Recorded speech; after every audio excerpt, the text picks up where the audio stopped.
Live from the headquarters of Ramsey Solutions, broadcasting from the Pods Moving and Storage Studio. This is the Ramsey Show, where we help you win in your life, specifically your money, your work, and your relationships. The phone number to jump in is 888-825-5225. That's 888-825-5225. I'm Ken Coleman, and joined in studio by my colleague and Ramsey personality, Christina Ellis. And Christina, this is our first time in our little duet here, so this is very exciting. Yes. Are you ready to sing? I'm kidding. I'm kidding. No singing today. I don't know about that. Yeah, no, I couldn't do it if I tried because my voice is trash from allergies.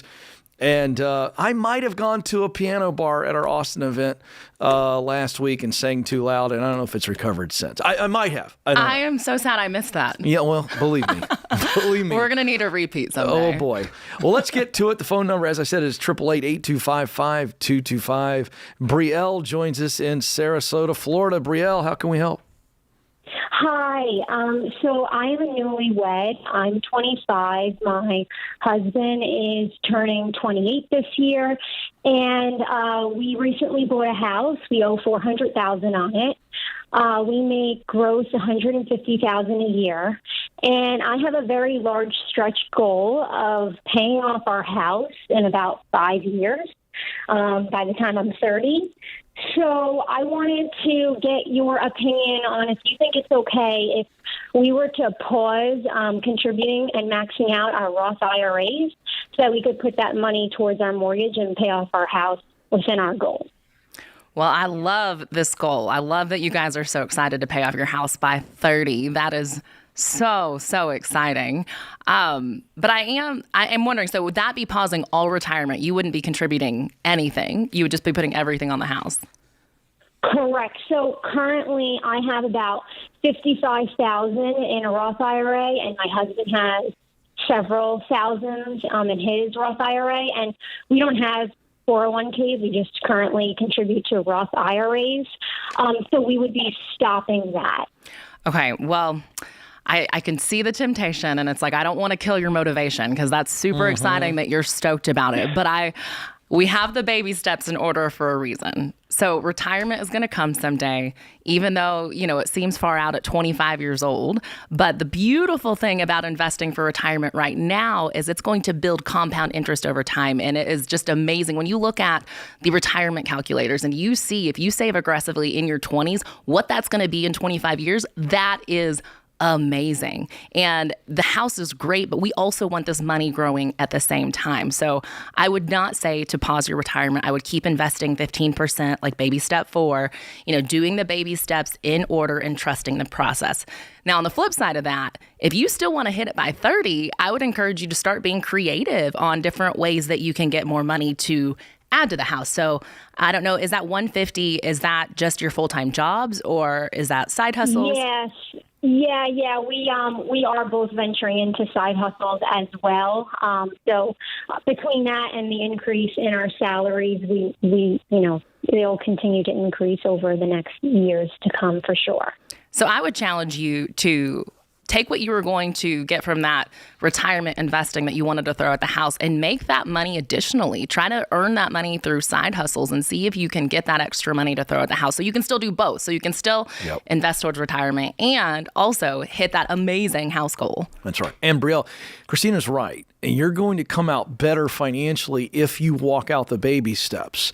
And that is going to look really, really beautiful when you've been investing that entire time that you've been attacking paying off the house. And you wake up on the other side of that one morning and you did what Christina told you to do. And now you're on your way to being truly a Baby Steps millionaire. And that's why Dave wrote the book, Baby Steps Millionaire. So I'm going to give that to you as our gift just to reinforce what Christina told you. So hang on the line. We'll get you a copy of Dave's best-selling book, Baby Steps Millionaire. And this is going to reinforce and give you that clarity that you need so that you're not tempted. Because on paper, it seems to make sense, but we want you winning completely. So thank you so much for the call. All right, let's go to Allie in Baltimore. Is it Allie or Ali? Do we know? It could go either way. Thank you. All right, Allie, I was right. I am hooked on phonics today. Very exciting that those courses paid off. Baltimore, Maryland. Allie, how can we help? Yes. So my husband is transitioning out of the military. Just got a new job, and it has a very high deductible insurance, medical insurance. We have about $1,000 in credit card debt that will be paid off this month, and we owe $7,000 on our vehicle. We currently have the money from our tax return to pay off the vehicle in full. But I'm going to be having a baby this year, and the medical deductible is $5,000 that we'll have to pay before the insurance kicks in. So I'm just wondering if we should save that money, since we know we're going to have the medical bills coming, pay off the medical bills and then continue to pay on our vehicle, or just pay off the vehicle and then work on the medical bills as they come. Well, congratulations on all of that. Is this the first baby? Thank you. Third. Oh, okay. You're an old pro now. Okay, very exciting. And also very busy. Yes, and tired. Very. Right. Yes. Well, that's all very exciting. So you're in what we call stork mode. So this is the time where it is okay to pause the baby steps and save up money. Because, yes, you need to be able to cover that deductible, and we don't want you to go into more debt for that. So, this is one of the very few times we would say to pause the baby steps. But you're in that season, and you know that money's coming. You're going to owe that money for the birth. And so taking a pause, as weird as it feels right now, because it does seem like you guys have been super motivated with paying off what you have and the $1,000 this month. But just for this temporary time, yes, we would say pause. Okay. That's going to help me sleep better at night. That's right. And of course, once you're past this phase, it feels like you're motivated. You've been motivated. We'll want you to pick it back up. That's, some of the danger of pausing at times is, keeping that, you stop the momentum. Dave talks all the time about momentum theorem. So, don't let this be something where it's like you stop it and then you forget and then you get into mom mode and you're exhausted postpartum and, and so on and so on. But for now, yes, take time. Okay. Enjoy prepping for that sweet baby coming. Yes. And then get back on it. And, it's really fun to hear Allie's shoulders drop right there when you just kind of, it's like she didn't need permission. But what's great about this process, for those of you that are new to the program and you're hearing this and you're going, how do we take all of this baby step stuff and how do we apply it as real life happens? And this is a great example. And you got a mom right here going, okay, I could still be disciplined and get out of debt, but I got to take care of that deductible, and now I can sleep at night. And that is really the piece that we talk about so much here with the baby steps leading to financial peace. So to that end, if you're new to the program or you've been listening, watching for some time, and it's helping you and encouraging you, and you think that it could help others, will you help us spread the word? Subscribe, review, and share, because we want to help as many people as possible learn how to handle money so they can live and give like no one else. She's Christina Ellis. I'm Ken Coleman. Don't move. More of The Ramsey Show coming up.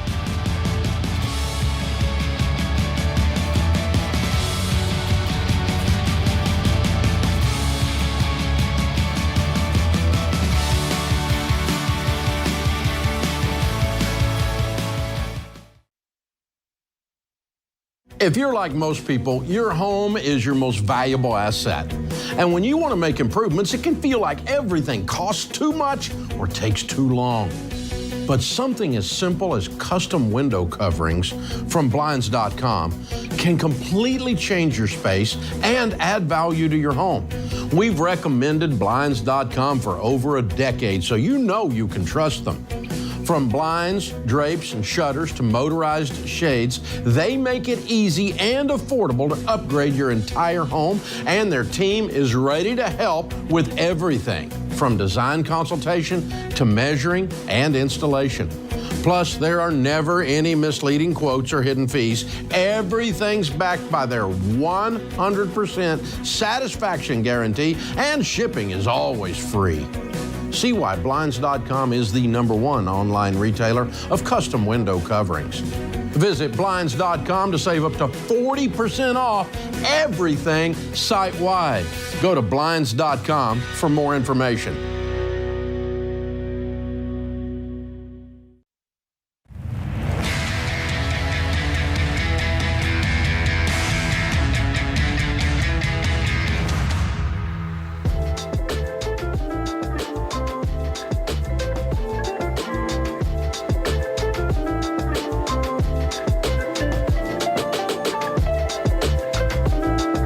Welcome back, America. You are listening to The Ramsey Show. I'm Ken Coleman, joined by my colleague, Christina Ellis. We're here for you this hour, 888-825-5225. Taking your calls, of course, about money, but also about your work and your relationships. And I'm the Ramsey personality that's dedicated to work.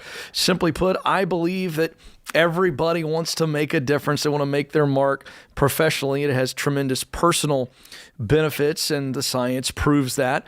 And so I want to help you discover and do that work that you were born to do. And that involves walking through, getting clarity on what that is, how do I get qualified to do it. And with Christina in here today, we'd love to take your getting qualified. What do I need to do from an education standpoint to be able to do the work that I want to do? It's a great little combo today. And we're going to talk about that this segment because Christina, on the Ken Coleman Show, I get this question all the time. Someone calls and they want to pivot to something, or they're thinking about pivoting, and they are immediately going, do I need to get another degree? Because I can't afford it right now, or I don't have the time, or the combination of both. And what I love about what you're doing and what I'm doing is we dovetail together very well. And so we're going to walk through some common questions in this segment, because I think it'll help people begin to take this big, giant, scary, unclear destination and begin to go, oh, wait a second. I can actually get there, and I can get there in a non-harmful way. Yeah. Right? Meaning not sucking all my time out and thus hurting my family, or spending money that I don't have in the form of a student loan. Yeah, and that's what I was going to say is that I talked to so many people who chose to go to grad school because maybe they were confused about what to do next in their career, or maybe they felt like that was just the next step. And so they went to grad school without really thinking through it deeply. And then, they may have avoided debt in undergrad and then took on a bunch in grad school. So I think it's really important to ask some hard questions before you just decide to go to grad school, because maybe it's the right decision, but it may not be. Yeah. So, I kind of wrote out some questions I thought we could talk through. I love this. Hit me with the first one. This is really good. Question 1. Okay, so if you're thinking about grad school as the next step, one question you should ask is this just a check mark? Mm-hmm. We took a call from somebody, I think it was last week or 2 weeks ago, where she was thinking about getting an MBA because she had a professor tell her that that's what she needed to be successful in business, that if she just had an undergrad in business, then she wouldn't be successful. So she needed to have that check mark in order to have the right opportunities. Now, mind you, she was already working in a job that was business related and really loved it, and didn't actually want to get the degree, but she felt like she had to in order to be successful. So I got to jump in here because this is the kind of stuff that makes my blood pressure get to unhealthy levels. But we live in a world where I could say the sun is hot and somebody would misinterpret that. So listen very carefully, some of you who are borderline snowflakes and you love education so much you can't hear anything else. How's that for a setup? Ooh. We live in a society where this example, this call you're talking about, is the norm, where a professor said to a young lady, in order to be successful in business and maybe run a business one day, you need to get an MBA. Well, that is a big crock of crap. There are good things that you can learn while pursuing an MBA. But the reality is you can take your shiny new MBA, Christina, and you are still going to have to get in business and learn business by following first. In other words, in order to be a good leader, you must be a good follower. Well, I got to tell you something. The only way to learn how to be a good follower is to actually get in on the ladder and begin to work your way up. They're not going to teach you how to be a good follower in an MBA program. Right. And you can learn a lot of great things, but it may not be necessary. And like with this girl, she was going to go to an MBA program that had no track record. That's right. It had no history. It was just simply. But here's why. The narrative is you get the MBA and you're going to be more successful because they're going to pay you more. But here's the thing. You can take your MBA, but you're still going to have to get out there and compete and beat somebody. And I will take the kid who doesn't even go to college at all, who starts out in a small business and starts in a grunt job and works his or her way up the ladder. I'll take that person every day of the week and twice on Sunday. I would. That's Yep. me. So Because your MBA doesn't prove anything to me other than you were a good student. Right. So for some people, if you want to get an MBA, if you can afford it, that's great. And for some careers, you do need grad school, but make sure you're asking yourself before you go that's to grad good. school, I love is it that. a check mark? Another question is there another way to get the training you need? Yeah. And I know you talk about this a lot. Yeah. There's a lot of people getting master's degrees and PhDs in like digital marketing. And maybe they could have just gone through a certificate course on how to Right. do social media. Like, Yeah. is there another way? I think this is good. And you and I have talked about this a lot. I have a two-part question that allows us to get to the heart of what Christine is saying here, and it's this. Is it the only way to do what I want to do? In other words, if you want to be a doctor or a lawyer, for two very simple examples, you have to get the undergrad degree. And you got to get the grad degree. That's just the game has been defined for you. Now you got to play by the rules. Right. But by asking that question, is it the only way? What if we get a no, it's not the only way? Now the secondary question is it the best way? And so now we can actually look at it and go, oh, if it is clearly and statistically, socially, culturally, whatever, the best way, then yes, go get the degree, but do it the way that Christina teaches you to get it. Let's pay cash. Yes. And that's the next question is, can I afford it? Oh, boy. Can I afford it? There's not as much scholarships and financial aid for grad school. That's just a fact. But that does not mean that you should get student loans. If you got to get student loans, then you can't afford it. So, you can either wait and save up. You can find a cheaper program. You can apply for scholarships and fellowships. You can use tuition reimbursement programs. There are ways to pay for grad school, but just because it's a little bit harder doesn't mean that you should just throw caution to the wind and just take on debt. And another question is this actually what you want to do long term? Yeah. I really encourage people, don't go to grad school just to find yourself. Like, that is such an expensive way to do that. I'd rather you go to Italy and eat, pray, love for a few weeks, rather than spending thousands of dollars on an education that you're not sure about. Hey, I'd rather you spend $30 at RamseySolutions.com and get my Get Clear career assessment. Woo, that's And good. why don't you just get self-aware for a moment? Why don't you read my best-selling book, From Paycheck to Purpose, Yes. and actually explore and do what I call clarify and verify. If I wonder about being a nurse, here's an idea. Why don't I sit down with some nurses in all walks of nursing? You got your labor and delivery nurse. You got your emergency room nurse. You got your pre-check nurse. Here's what we're saying.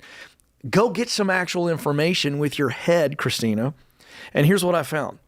That when I go and I clarify what is involved in something that I'm interested in, one of two things will happen.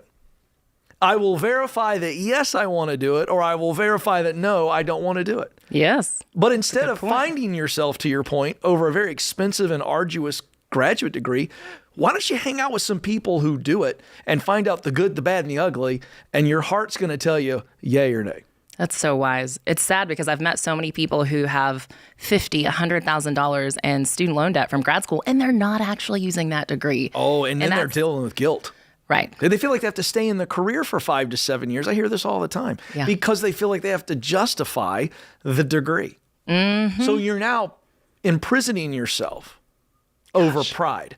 Well, what are people going to say? And so take the time to do the legwork on the front end. Do the legwork. Do the assessment. Get clear before you start. And then one more question is, this is a hard one because I know a lot of people who are feeling all the feels about grad school and they love education. They're not really going to love this question, but ask, will it ROI? Does it make financial sense to go get a grad degree? Will you earn more in your career? Does it make sense to actually, one, invest what it costs to get the degree? So let's say, for example, it's $40,000 a year to go through a 2-year master's program. So you're paying $80,000 just for the program. And then if it's a full-time program, you're taking 2 years off work. So let's say your salary is $50,000. That's $100,000. That's $180,000 investment. Is that worth it? Will it ROI? It's hard questions. It may be worth it, but ask it, explore it. It exposes the nonsensical cultural pressure that has been fed to us through great marketing. Oh, you're smart. You're successful if you go get that degree. Oh, it'll pay off. It'll pay off. The evidence says not always. It might. So it be might. courageous. But ask the hard questions That's first. it. All right, don't move. More Ramsey Show coming right up.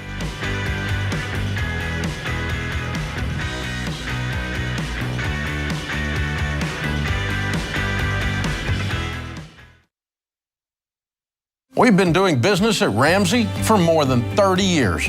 By now, we're a well-oiled machine, but it wasn't always that way. Yes, we've always had a vision, always had determination, and a drive to help people. But what we didn't have was one central place to access all our numbers so that we could get further ahead or quickly see when we needed to pivot. We were always jumping back and forth between different systems and spreadsheets. So when NetSuite by Oracle helped us wrangle our revenue, inventory, expenses, and more into one place, it was a game changer. And NetSuite's #1 cloud financial system can help your business gain the same visibility, because businesses thrive on timely data. And NetSuite's real-time analytics can help your business have immediate access to your numbers daily, so you always know where you stand and you can move quickly. So go to netsuite.com/Ramsey today and set up a free product tour. That's netsuite.com/Ramsey.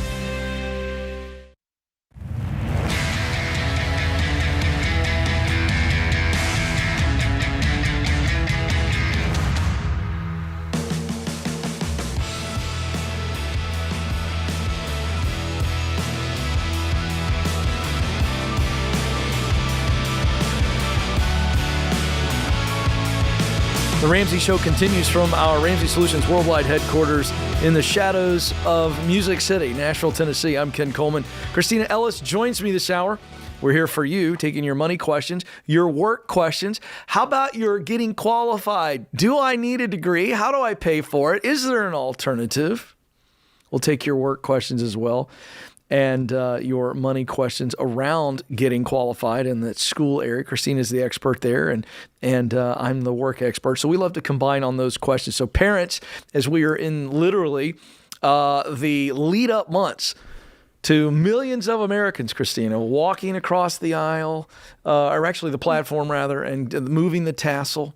Which way does the tassel go? It's been so long for me, I can't even remember. Gosh, I don't remember either. I feel like it's on the left and you move it to the right, but I probably said it wrong. It doesn't matter. So. This is a very exciting time for parents, but also a lot of anxiety. Yeah. Right? Where's my kid going to go? Some kids are still making those last minute decisions. And so we want to help you. So special call out to you parents or young people or even adults who are thinking about pivoting. Let Christine and I walk you through that process today. 888-825-5225. All right. Speaking of time flying and things happening in the spring, we're just 2 months away from the SMART Conference, actually inside of 2 months now. My goodness. The SMART Conference weekend, which is an extended SMART Conference of those of you that have been to our events before or the SMART Conference, April 14 and 15, right here at the brand spanking new Ramsey Event Center here on our campus. Dave Ramsey, Rachel Cruz, Dr. John Deloney, George Campbell, Christina Ellis, Jade Warshaw, and yours truly are combining for what will be a powerful weekend. It's our first event at the brand new event center, as I mentioned, and we're going to do some fun things. It's a weekend-long event. So every ticket includes a commemorative badge. By the way, that's a hard word to say. Try to say commemorative more than once in a sentence. It's a tough one. I got through it there. Your phonics are still working well. Thank you. Very excited. And throughout the weekend, there's going to be a lot to do. Chances for you to get a book signed, get pictures with all of the crew. We're going to have some incredible live music because it is Nashville. So you don't want to miss this. A few tickets left, and they're only $119 each, again, for a 2-day event, Friday afternoon into the evening and then Saturday. So don't wait. Go to RamseySolutions.com/events. That's RamseySolutions.com/events and grab your ticket today. Gonna be fun. All right, let's get to Louisville, Kentucky. Brandon is there. Brandon, how can we help?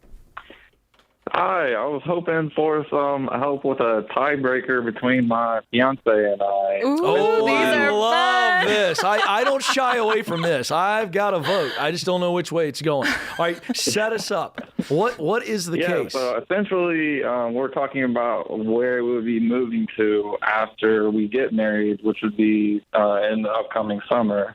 And I am thinking it's a good idea to rent for at least 1, maybe 2 years. So that way we make sure we're stable, like job positions, all that kind of situation. but she is really excited about buying a house, and I don't want to be someone that like destroys her dreams because, long term, I think that's the right decision, but I'm not sure if it's the right decision today because she is just she's going to be getting out of school this year, so she still hasn't worked at least full time with her career path and all that. So, all right, so let's do this before Christine and I weigh in, because I'm already ready to vote.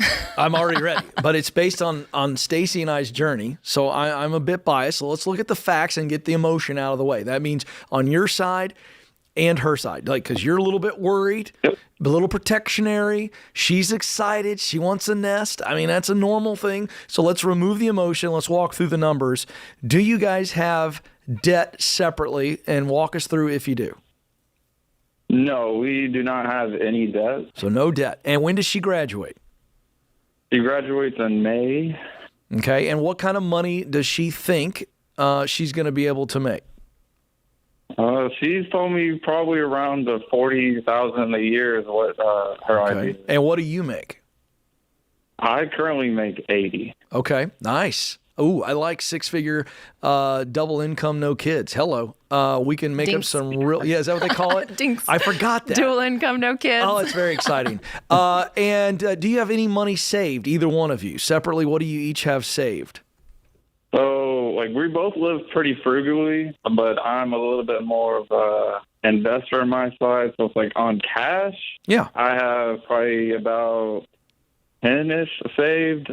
She probably has around 40 saved. So it's down payment wise combined, that's not as much of a problem. How much of that is allocated for the wedding, or is that not going to be used? Well, she wants to just do a courthouse wedding, so basically zero. Hey, can I just tell you, if she wants a courthouse wedding, as a dude, you need to go, oh, yeah, babe, I'm in. Yeah, and if you're the frugal one, I mean, that's great. Every guy I know would pass up the frilly wedding for the courthouse. That's the plan, yeah. All right, well, that's great news. Okay, so what size house is she? Let's be honest here. What is she looking at? What are we talking about price-wise? I mean, I've tried to keep things below the 300-ish mark. And is she good with that? But that's absolute max for me. My goal would be probably closer to the 200 or at least under 250. Oh, I know, but what does she want? What does she want? She was the very top of the budget. Oh, so, bless her heart. Whenever I think about everything that she really likes. So what is she thinking? 600, 500? What are we talking about? Well, not really that part, because for me, it's more of just thinking about, technically, if you look at what we can afford, it's probably more than what I'm capping it out as. But for thinking about the future, I prefer it to be under 250, but the things that she really likes, it's usually closer to 300-ish mark. Okay. And y'all, are you moving towns, or are you going to stay in the same city you're in right now? Staying around the same area that we're in right now. Okay. You already have jobs after graduation, everything set up?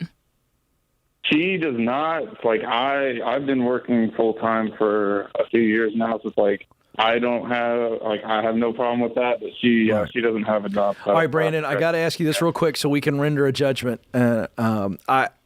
How much of an argument is this? I mean, is this just a playful? When you say settle the tiebreaker, is this digging some heels in on both sides, or is it just we're expressing our preferences and we're not on the same page yet? Where are we at relationally on this?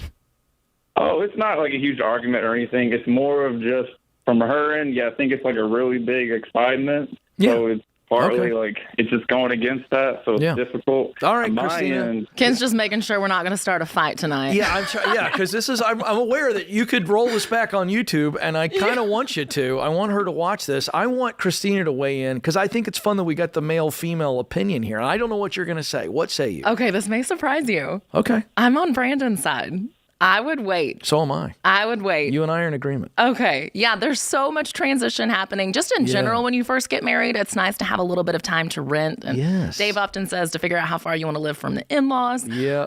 It's going to be your first time living together and really seeing each other's preferences and all of that. You don't know if you like what you want in a house exactly. You don't know how that's all going to mesh, what floor plan you want.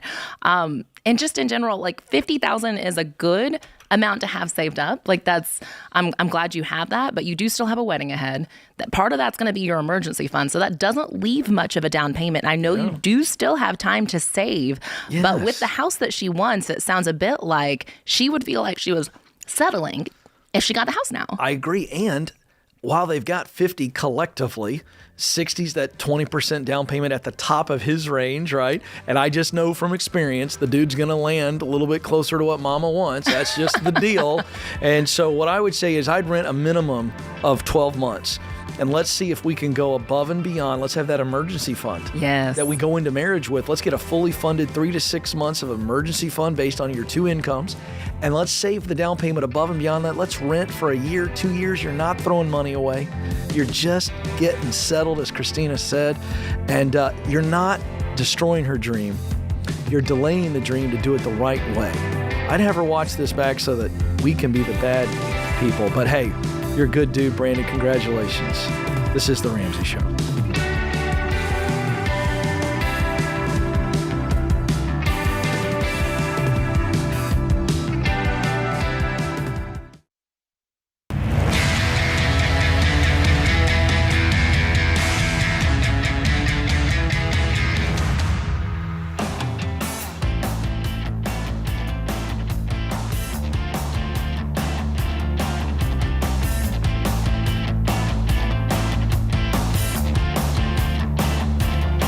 Welcome back to The Ramsey Show. I'm Ken Coleman. Christina Ellis joins me this hour.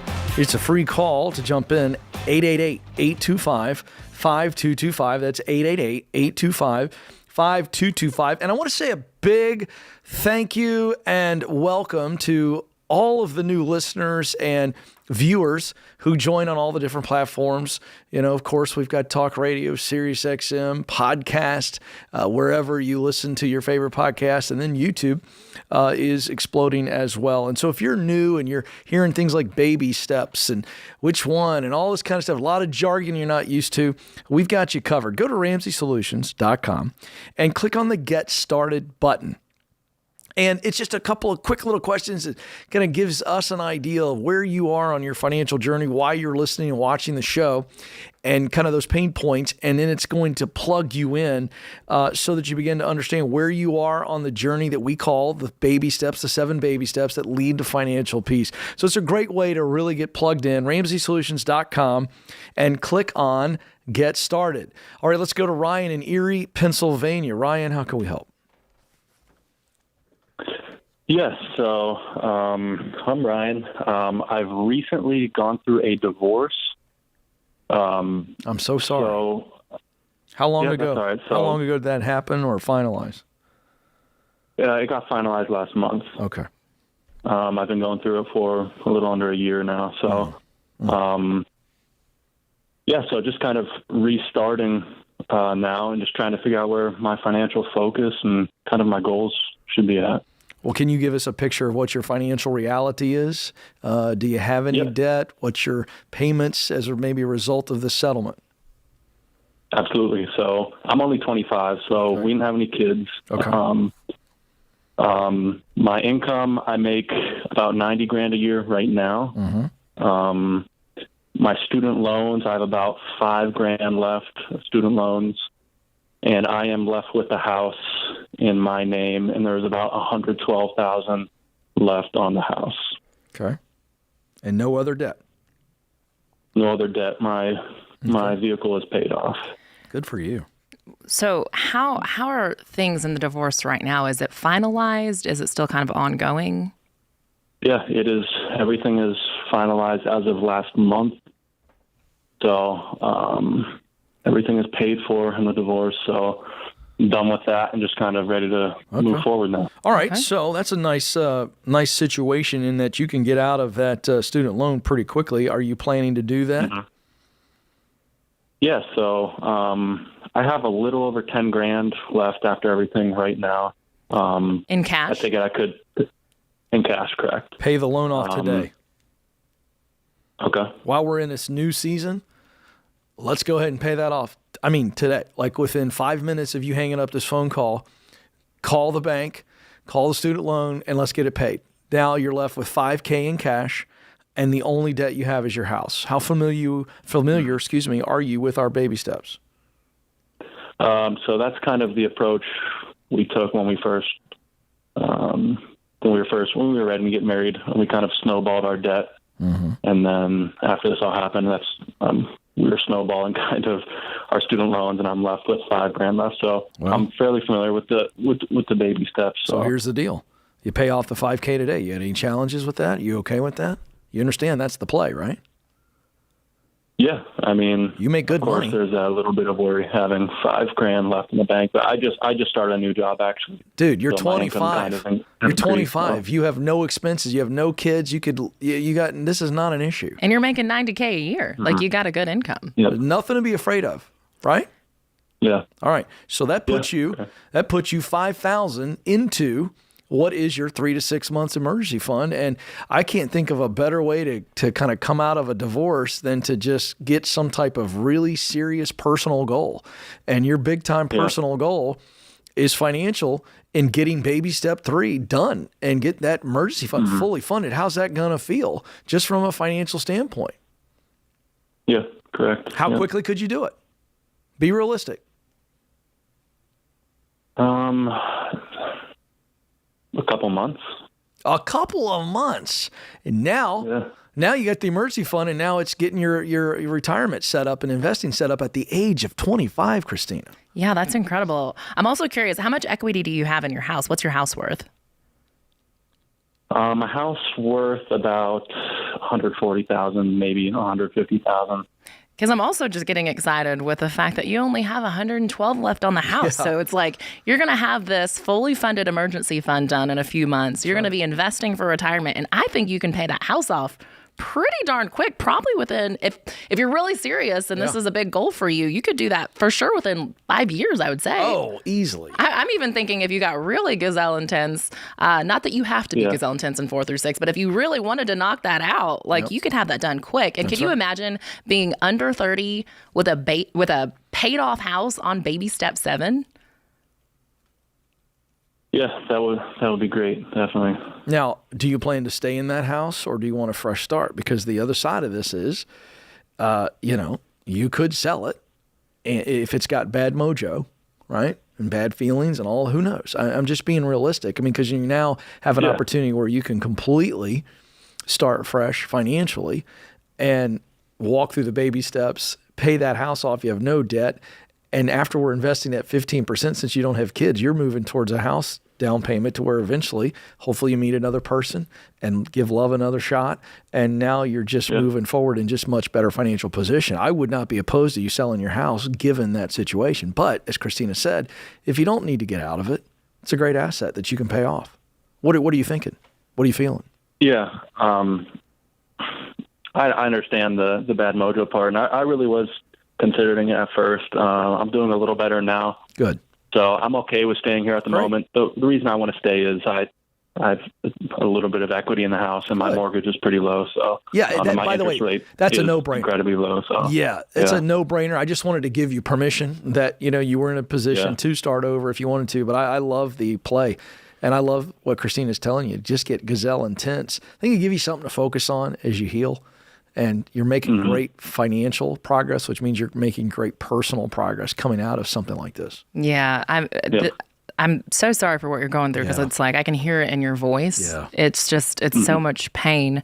But financially, you're doing really well. Yes. And I think especially in a couple years, you could be in a really, really great spot. So I'm excited for your prospects in the future, the fact that you're still so young and you can be killing it financially and also still reach whatever goals you have if you want to have a family or just whatever personal goals. You've just got a lot of time. But we're going to gift you a copy of Own Your Past, Change Your Future, which is Dr. John Deloney's book. That's good. Hang on the line, Austin will pick up. And that can just help you process the grief because I think that's your biggest challenge right now, money-wise, you're doing great. Yeah. Like the sky is the limit for you. You're going to be a baby steps millionaire. If you take this advice today and you just walk the plan, like you're going to be rocking it in your 30s. But I think right now the biggest thing is just really working through the emotional, sticky, messy, hard stuff. And Ryan, do you have you connected with one of our SmartVestor pros in your area? I haven't, no. All right, I really want you to do that. I want you to, after we give you, so we got some homework assignments. Hang on the line. Austin's going to get you John's book, Own Your Past, Change Your Future. You are also going to hang up, and you're going to pay off that $5,000 on that loan. And then you're going to go to RamseySolutions.com and click on the SmartVestor Pro button, Christina, because I want him to interview 3 or 4 SmartVestor pros in his area because he's already needing to have these conversations because he's going to have that emergency fund fully funded in 2 months, which means we want to make sure that 15% in baby step 4 of his income is being invested wisely because at the unbelievably young age, my goodness, of 25, he is on his way to being a baby steps millionaire. So those are your homework assignments, Ryan. We're so sorry that you're going through this tough time, but I want to tell you something, my friend. Joy comes in the morning.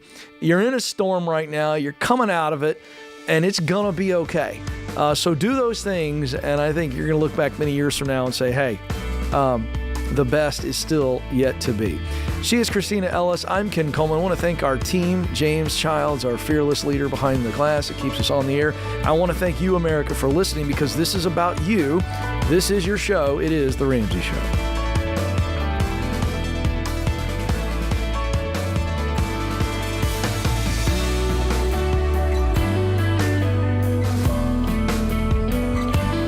Hey, it's Ken. If you love the show and want a deeper dive on your money journey, we have a weekly newsletter that gives you trending and helpful articles and tips on following the Ramsey way. Go to RamseySolutions.com today to sign up for our newsletter. Again, that's RamseySolutions.com to sign up for our weekly newsletter.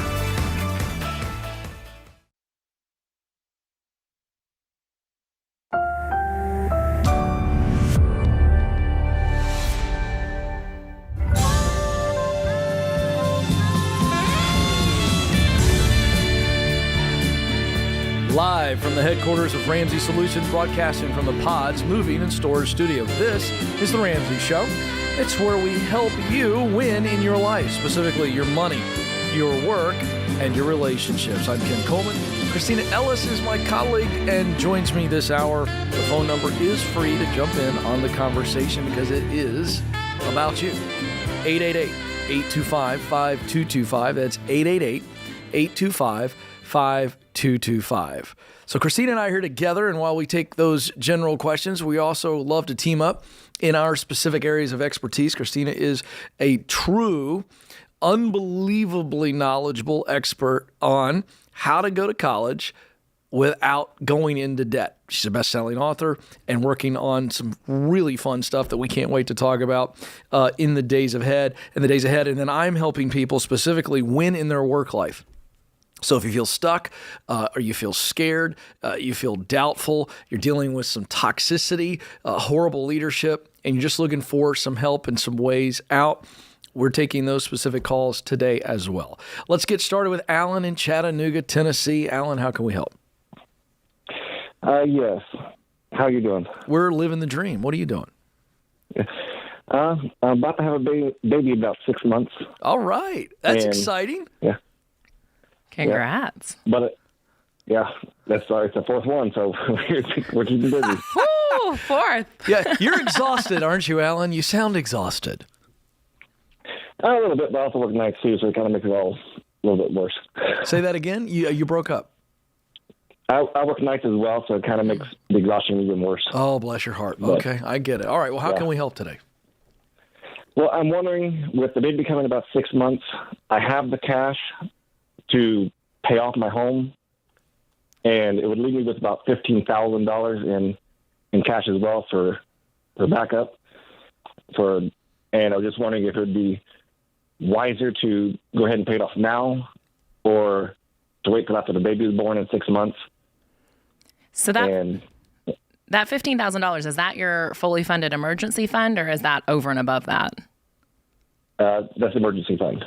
Okay. Is that fully funded? Like, would that be about 3 months of your expenses or 6 months? Where does that fall? If I lost my job, I can cut expenses back to about $1,500 a month. And so it could last me 6 months if the house is paid off. Okay. And if it's not paid off, about 3 months? About 3 months, maybe. Okay. And how much do you have left on the house? I have $54,500. Man, I'm just excited for you. The fact that this is even a great. question, Yeah. that we're not in stork mode and talking about like, oh man, what do we do? And all this is great.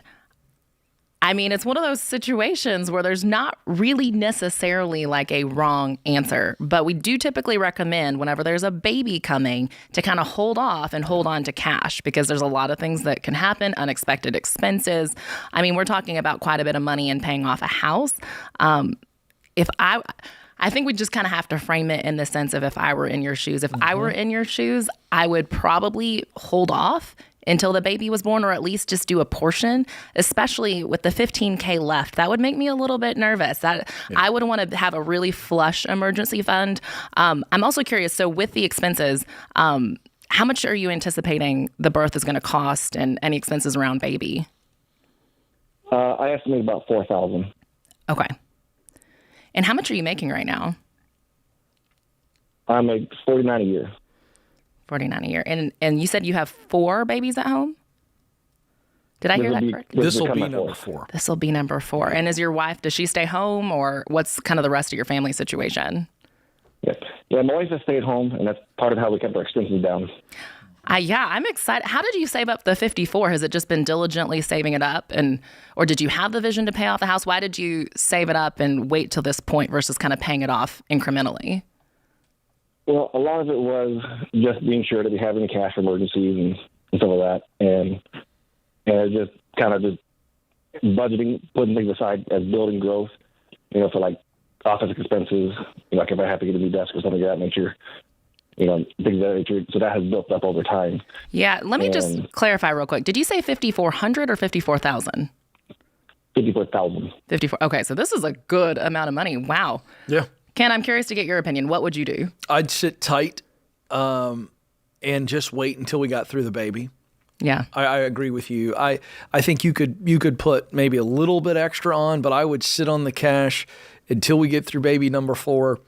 And at that point, I would then start to attack it. And because I want you to have that fully funded emergency fund. So if it's me, you said you owe 50 on the house. Is that right?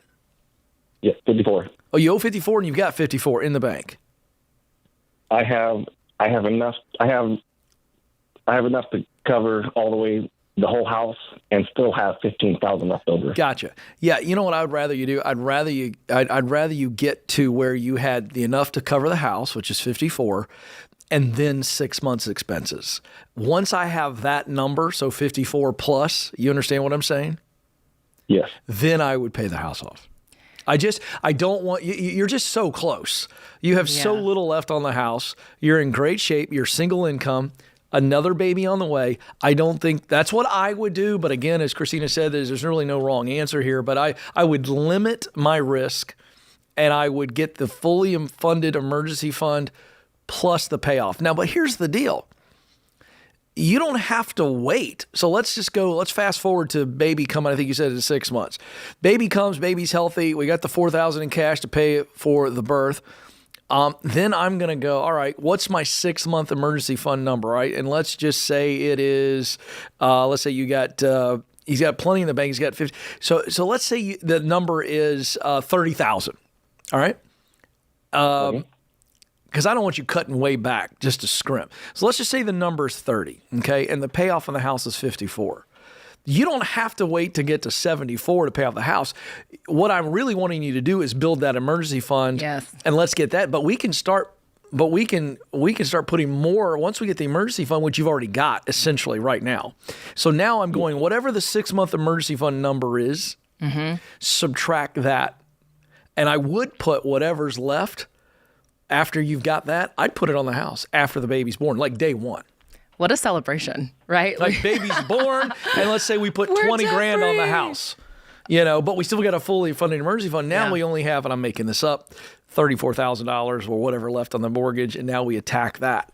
But because we want him on baby step 5, right? We want him moving towards the kids. He's got 4 kids, saving. That's your ammo. So like, what's he doing there? So play that out, because we got kids that may want to go to school. Yeah, well, and it's like, I do realize, like, once the house is paid off, then it's like that 6-month emergency fund may just be $15,000. So that's going to that is correct. Yep. feel really good. It's just, I know even with the fact that you waited until you had $54,000 to pay it off, I do feel a bit of anxiety around money and making sure things are secure. So I don't think it's really going to hurt to wait 6 more months. But just when that 6-month mark comes, get that house paid off. That is so exciting. It's amazing. What a wonderful story of a man taking care of his family. Congrats on the baby. Congrats on the baby, and making $49,000, y'all. So everybody who's listening who doesn't have a super the high Ramsey Show. income, Gotta run.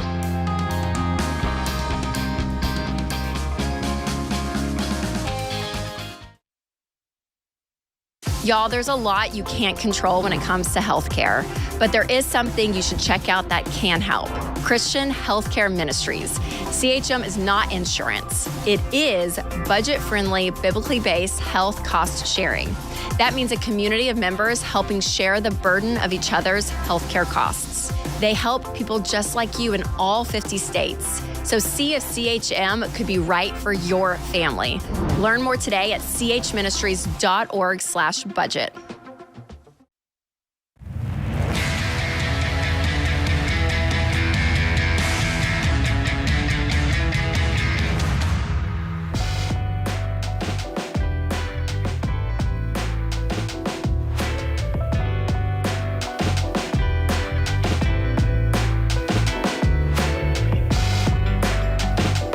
The Ramsey Show continues. I'm Ken Coleman.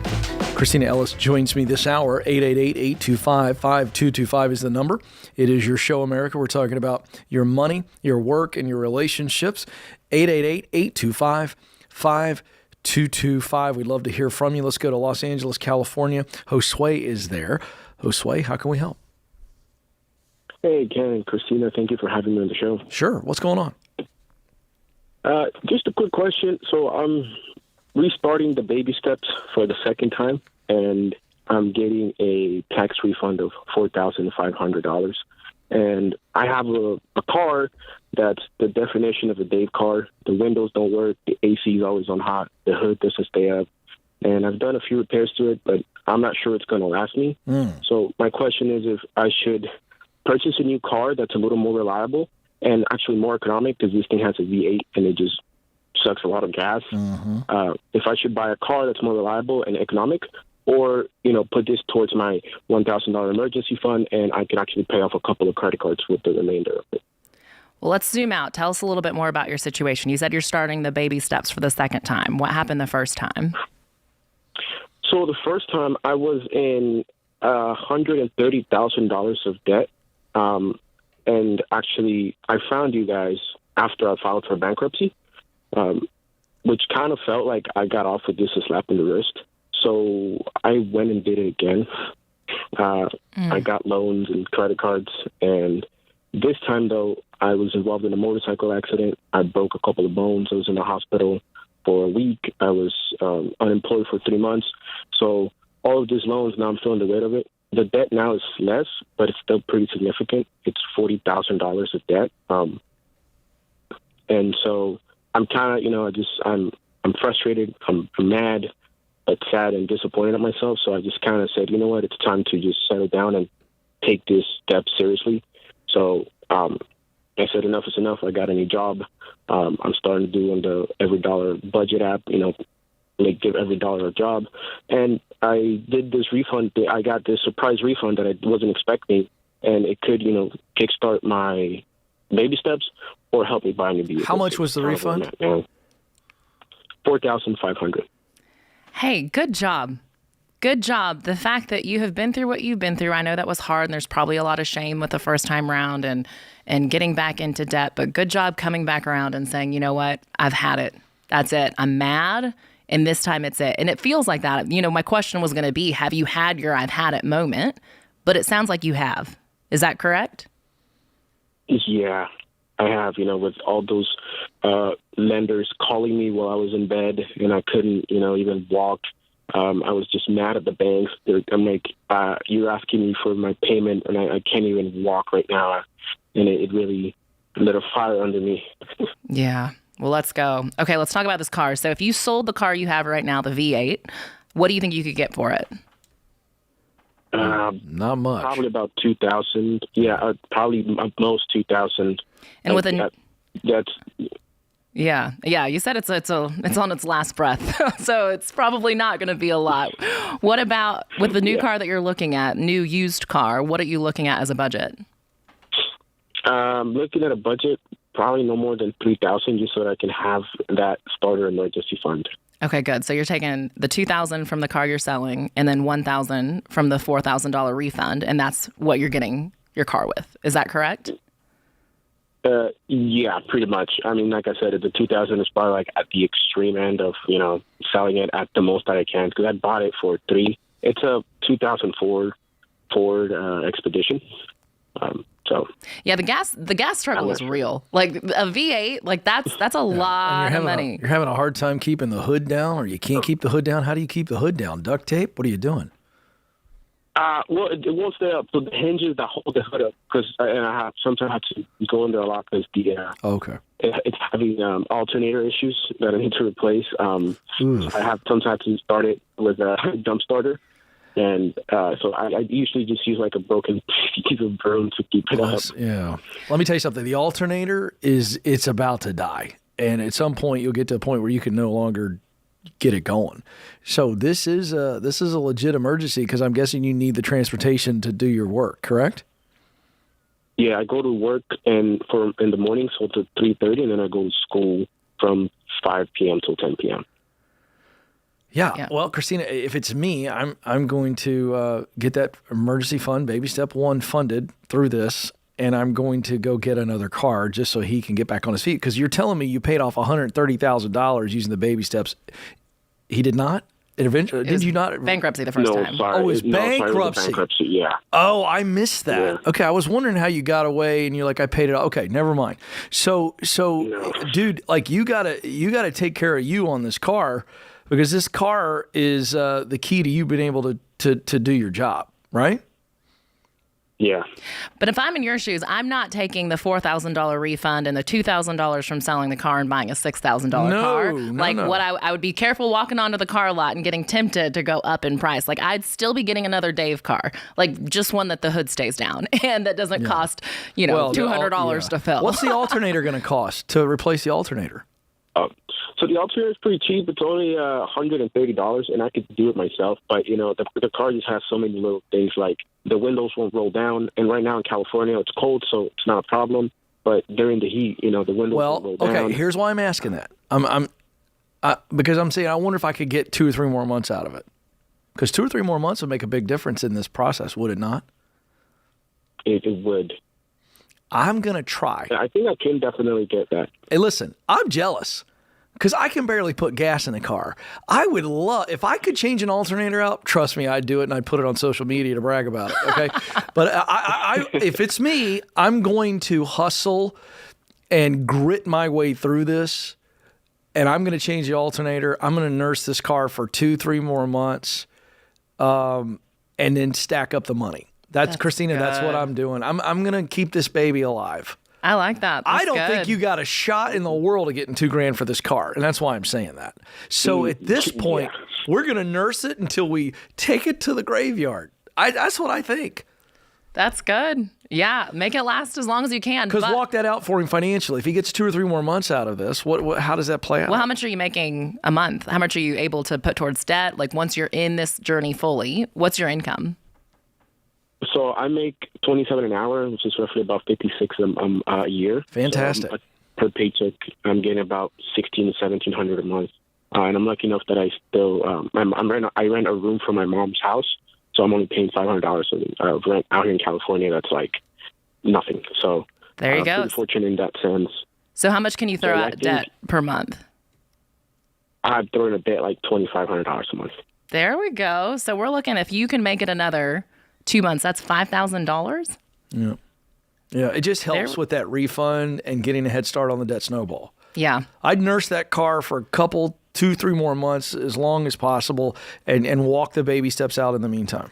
And I just want to encourage you too, like if you drive around Ramsey, our building, we have people who are walking out the baby steps, and we have some hoopties in this parking lot. We've got some things that are duct taped together you've got zip ties. Like we've got some real special cars out there because people are motivated and they're getting it and they're trying to do the same thing. They're like, hey, if I can go 2 to 3 more months, then that's $5,000 that I can put towards Nobody debt, cares what you're driving. If you're embarrassed by it, I get it. Just park around the corner and walk. Tell somebody you Ubered. I don't care. I'm okay with a white lie on that one. I don't care. It just doesn't matter in the grand scheme of things. I remember picking Stacy up for our first date, Christina, in a Mazda 626. This was in 97. It was in 82. And it was such a piece of crap that I could pull the key out of the ignition while I was driving as a trick and just showed people, including her. Oh, it was bad. I like 350,000 miles. It's a miracle that she married me. She's a beautiful, amazing woman with horrible judgment. But, the point is that it just doesn't matter. The car is, if it gets me to A to B, who cares if it smokes a little bit, lurches a little bit, and it's a little sweaty? Power through it. It's going to be okay. Hey, Josue, thank you so much for calling. You got this, young man. You can knock out this debt in no time flat, and it's going to be the best decision you've ever made. Thank you so much for joining us here on the program. Thank you, America. Don't move. More Ramsey Show coming right up.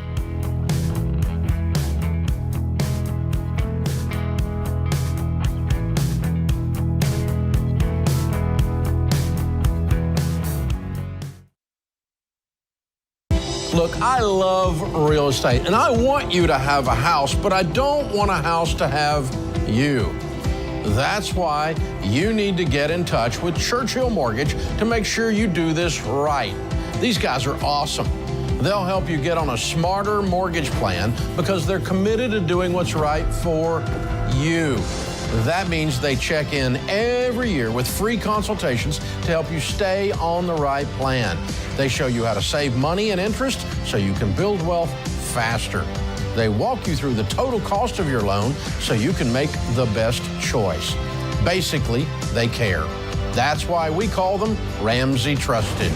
You can achieve debt-free home ownership, and Churchill is here to help.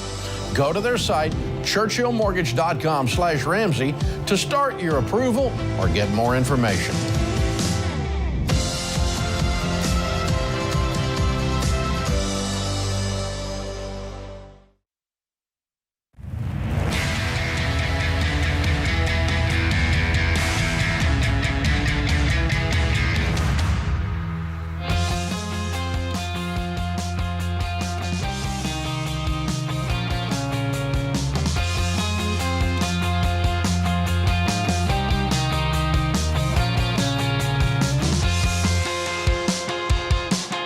Welcome back, America. This is The Ramsey Show, where we help you win in your life and your money, your work, and your relationships. I'm Ken Coleman, and I'm joined by my colleague, Christina Ellis. We're Ramsey Personalities. Glad to be with you today. 888-825-5225. 888-825-5225 is the number. Okay, today's question of the day comes from Shane from the Ramsey Baby Steps community. Oh boy, Christina, now this is intense. Should I give up my apartment to live in my car and use gyms to shower and use the gym bathroom to save enough money to buy a house cash? Whoa. Now there's gazelle intense, and then I don't know what this is. This is beyond the gazelle. This is beyond the gazelle. And this isn't even, we're not talking baby step 2 gazelle intense. This is paying off the house. I'm going to live in my car, and I'm going to use the gym and the bathroom. The shower and the bathroom at the gym to make it by. That's a lot to process. What say you? What say you? Only a dude would ask that question, by the way. I would say absolutely not. Yeah, I agree. I think it's great. The motivation to pay off the house. We've had some really motivated people calling today wanting to pay off houses, which I love that. I don't want to put any water on that fire at all. But I do feel in that scenario that's just a little bit too far. Right? Yeah, I think so. It's not. First of all, I don't feel like it's very safe, no matter where you live. Right. Like Franklin, Tennessee is like Disney World. Okay, what Walt Disney tried to do on Main Street, we have that for real. Yep. It's a low crime area. Okay, just being real, it's wealthy, but I wouldn't tell anybody to sleep in their car in the safest community in America, whatever that is, wherever that is. Well, and my husband's retired police. He was a police officer for 17 years, detective, did all sorts of roles. And he's in the lobby today. Would you recommend anybody? He's saying no. He's shaking his head no. Thank you. I've heard way too many stories and way too many crazy things that have happened in safe areas, supposedly safe areas. So, and just even beyond that, like we want people to be gazelle intense in baby step 2, but when you're in 4 through 6, we're wanting you to be intentional. And there's just a lot of ripple effects, even just to your ego, to your well-being, to being able to have people over, to just different things when you live in your car and you're technically homeless. Like that's just not where we want you to be. We want you to be intentional. Now, on the flip side of that, if you want to find a really cheap way to live, that's great. Yeah. I am all about like 7 or 8 roommates. Yes. Sure. But that's extreme too. But let's not live in our car. Plus you'll stink. Plus you'll stink. You know what I mean? Let's just be honest. That's just, nobody needs to experience that. So there you go. Appreciate the question there. There's a much better way to do that. Okay. This is fun, Christina. I've got a CNBC article in my hands, and the headline reads, "The 10 worst paying college majors, 5 years after graduation." Okay. So this data comes from the New York Federal Reserve. And what they did is they studied majors for people right out of college, their first 5 years. And so this is pretty fascinating stuff, all right? And I want you to comment away here, all right? Because this is near and dear to our hearts. Yes. Because I don't want you choosing an education that you can't use or that you shouldn't use, all right? And she wants to make sure that you pay cash for it and we don't go into debt. So here we go. Let me make sure I got this right. Yep, number 1, worst paying major. Theology and religion. Oh. Now, let me just tell you something. I'm gonna do a little commenting here. $36,000 is the median. Now, these are medians, all right? So it's not the average. It's just taking the high, the low, right in the middle. So there we go. Median, $36,000. Now, let me tell you why this is crazy. Even in religious sectors, this is like a bait and switch, Christina, because they'll say, all right, you got to have a Master's of Divinity or maybe a doctorate if you want to kind of go higher levels and teach theology. Now, if you want to be a pastor, you don't have to have a Master's of Divinity. You really don't. And you could probably get in a lot of church staffs just with a basic degree and go in and start as a youth pastor. But you're going to work that hard, that long, in a 4-year degree, and you're going to come out and make $36,000. Well, we took a call a few months ago from a guy who had $150,000 in student loan debt, and he was a pastor. Yeah, good luck. Whew. And he literally called us, and his baby was about to go in labor, or his wife was about to go in labor. It was just, it was devastating because it was like, that was not a good choice. We love that you're a pastor. That is amazing. Yeah. But that's a lot of debt for a career that doesn't pay a lot. So be smart about it. There are still schools that cost $60,000 a year that have pastor programs. That might not be the smartest choice. There's a more affordable way about getting to that destination. That's exactly right. Next, social services, $37,000. And again, you go to school and you come out and you're going to get this job in a local government or a nonprofit setting, and you're very limited. Your financial growth just with the 4-year degree on social services is right there. There's not much room for growth. Moving on, family and consumer sciences, that's in that same social services area. This is interesting, Christina, psychology, $37,400. Because with a psychology degree, that's like being a doctor and a lawyer. That's just getting you started. You're going to have to go get that master's degree and maybe even the doctorate. And this is why it's so important to work through the ROI equation. I think when people get a psychology degree, they think they're going to graduate making psychiatrist money. And that's not what the 4-year version leads to. So think through what those prospects are. All right, now here's my favorite. And I have a personal story here, Christina, that you don't know. Oh. Yeah, it's very exciting. Probably not. Leisure and hospitality degree. A whopping $38,000 in your first 5 years.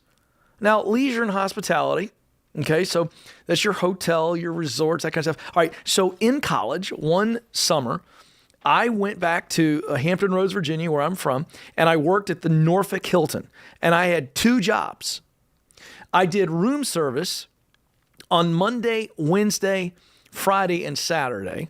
I made some good money, by the way, because it's automatic 15% gratuity, and a lot of people are on business trips, so they're just tipping you extra. Had to wear the little tux shirt and tie, though. There you go. And I got the tray, the whole 9 yards. And then I managed a restaurant in the hotel on Tuesdays and Thursdays. Now, when the summer was over, my manager and the hotel general manager sat me down and said, is there any way we can talk you out of going back to school? We'd actually like to get you on a track for being a manager and move into an executive role with the hotel and all that. I mean, they're asking me this at 21. Now, here's my point.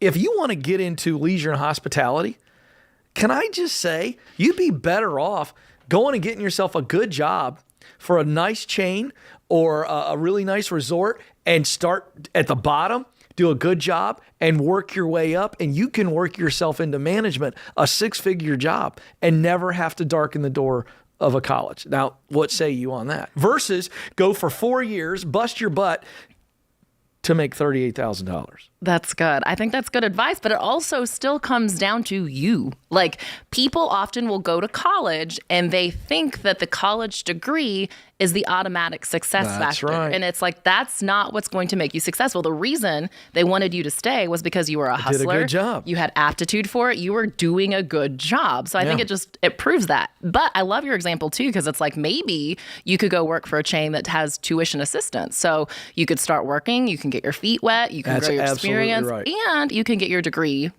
while you're on that track. That's really good.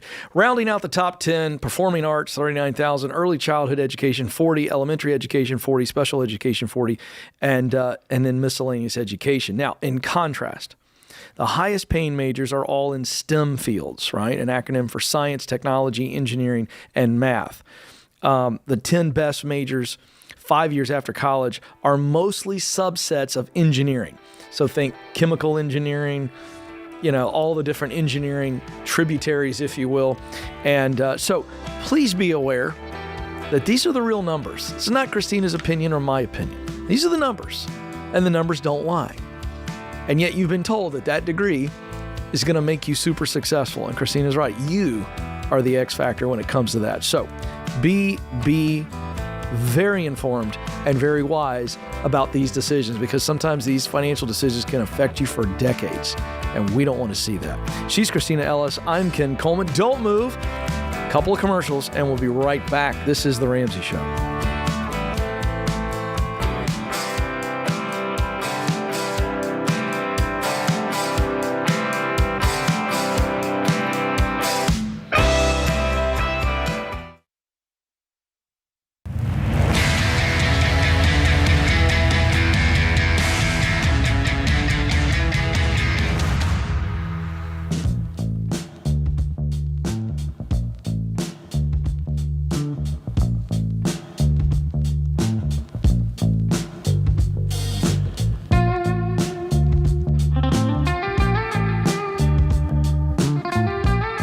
Welcome back, America. You are joining the conversation here on The Ramsey Show. So excited that you are with us. Paying off debt is smart. Saving and investing is smart. But there's one key to winning with money that people overlook all the time, and that's protection. Protecting your finances from emergencies. And that's where insurance comes into play. Now, there are 10 kinds of insurance coverage you might need based on what your life looks like today. And we've built a tool called Coverage Checkup. And this will show you which types of insurance you need to add, drop, or adjust. We'll even rank your coverage list by importance, email it to you, and then connect you with a Ramsey trusted insurance provider so you can get your plan in place fast. This could be the most important 5 minutes you spend today. By the way, I've done this, and it really is 5 minutes or less. Wonderful tool. One of our listeners wrote in named Donald. He said, for anyone who has not completed this checkup, do it now. You never know when something will happen, and you never want to leave your family in a bad situation. Amen, Donald. Visit RamseySolutions.com/checkup. That's RamseySolutions.com/checkup. Don't let an emergency sneak up on you. 888-825-5225 is the number. I'm Ken Coleman. Christina Ellis is my colleague, and she joins me in studio this hour. Let's go to Des Moines, Iowa. Gordon is there. Gordon, how can we help? Hi. How are you, sir? I've been sitting here, not literally, but mentally sweating bullets, waiting to be able to talk to you. Well, you're going to do great. We're here to help. What's going on today? It's just friends sitting in a living room. That's right. Yep. Well, I don't know. I just kind of want to give you a little bit of my story and see what you have in mind. I'm 26, been married 2 years. We just had a little boy. Congrats. Our first little boy 5 days ago. I never thought I'd get to say this, but I'm a very proud father. You should be. What an exciting time. And you're also tired as well, so we get it. I am a little tired. Yeah, we've been there. Yeah. I guess what I'm trying to figure out right now, we're going through FPU, and we're trying to nail out the budget. Okay. My question for you, Ken, especially, is I don't really know what a career means for me. I don't know what I want to do with the rest of my life. Yeah, that's the bigger issue. You're not sure what that thing is, that work that you would love to get up for on a Monday morning and get after it all week, right? Or do you? I have some ideas. Hit me. Give me the top couple of ideas that you find yourself wondering about. Well, now, Gordon, let me help you out, because I've done this a lot. I've talked to over 5,000 people on the Ken Coleman Show on this very thing. And I've heard you before. You just had a different name and you were from a different place. You cannot think your way through these answers. I don't care how it sounds. It doesn't have to be impressive. I just want you to share your heart, because I'm telling you, you got some ideas and you're struggling with a lack of confidence. And the answer to that is to get you clear. And I can do it if you just rip the answers. No more thinking. Now, give me the top 2 or 3 ideas that you wonder about and you've been wondering about. Go. I do like working with people. I like creating and working with my hands. Okay. I like to teach. I've been building over the last several years. I've either worked at a scout camp teaching Boy Scouts. I've built steel grain bins. I'm currently a welder. Good. What do you like about welding? Don't think. It's creation. Yes. I like assembly. I like taking all the pieces and putting them together. Tell me about the people part. I know that you're creative and you like to create with your hands. That's very, very clear, by the way, and that's great. But the people part. I specifically like teaching people and like I taught swimming. I taught Boy Scouts how to swim and how to canoe. And I got to the point where I felt really good with it. Yeah. And I was always trying new things, and then I got to teach these boys the basics. Great. And so what if and a little more. What if, Gordon, what if I told you that your career could include creating with your hands and teaching other people to create with their hands? What if it's not an either or? And I think that may be what you're wrestling with. Is that right or wrong? I don't mind if I'm wrong, but tell me. Am I right? I absolutely agree. I'd love to mix things together too. Can I give you able to brainstorm what that might look like? Oh, this is exciting. Gordon, the reason you haven't been able to brainstorm is because you're so full of self-doubt. Because you'll get an idea, and no sooner does the idea come out of your head, actually come out of your heart, and your brain then starts to go, well, I don't know if I could do that. Does that sound about right? That sounds about right, yeah. Gordon, I'm going to suggest to you that your head and heart have a wrestling match maybe on an hourly basis. And so what we've got to do is, it's true, he said, we've got to listen to the heart. All right, and so the heart says, I want to do both. I want to create with my hands. So welding is a form of that. You are not limited to welding, are you, Gordon? No. But it is, in fact, a way of creating with your hands. But then there's this instructor inside of you that just loves illuminating and encouraging, guiding people. Isn't that true, Gordon? Yes, sir. So here's one brainstorm idea. You're a qualified welder. You could potentially pick up a side job teaching at a welding trade school. True or false? I am not certified, but yeah. Wait. I didn't say you could doubt with me on the phone, Gordon. I'm going to ask the question again. Gordon, is it possible in this world for you to get to a point with your certification that you could teach welding on the side or maybe even eventually go full-time if it was a better gig than your current welding position? Is that true or false, Gordon? Yes, sir. It's true. That's just one idea. How else do you like working with your hands? Or may I ask, where are you good in working with your hands? Wood, construction? Give me a couple other examples where you're really good with your hands. Just about everything I've tried. Exactly. So what? Drawing. So Gordon. Okay. Gordon, what is, if I could pay you the desired amount of money that you want to make, but you had to pick just one thing, and you don't have to do this in real life, but in fantasy land right now, we're getting to the core of your heart. If you could only pick one thing, one job, you're going to get paid very well. You're going to be very good at it. You get to work with people, and you get to train on it as well as an add-on. What would be that working with your hands type work that you would just get excited about every morning and lose track of time? Say it. Don't think. Metalworking. Great. Blacksmithing. Great. So you're in that lane with welding and metalworking. That's all. So here's the deal. Let's go get certified. Let's make some more money as a welder. Let's look for an opportunity to teach it in a local trade school, even if it's one night a week. Here's why, Gordon. What's going to happen is for the first time in your professional life, and my goodness, you're only 26, you're like a child compared to me, you're going to experience true love at work because you're going to go, I get to build and create, and then I get to instruct and relate. That's your jam, right?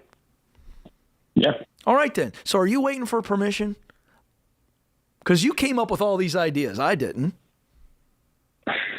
I guess what I'm hoping for is, permission, validation, but a clear path forward.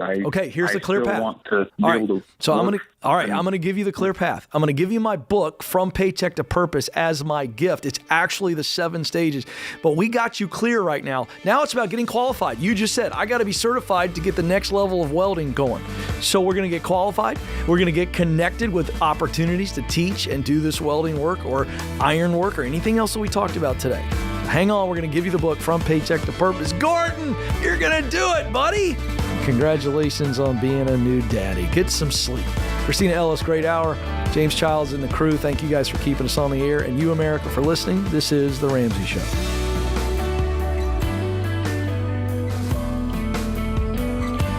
Hey, it's Christina Ellis. If you like what you heard in this episode and want to know more about getting started on the Ramsey baby steps, go to RamseySolutions.com and click on the Get Started button. We'll help you figure out the best next step for you based on your specific situation. That's RamseySolutions.com and click Get Started.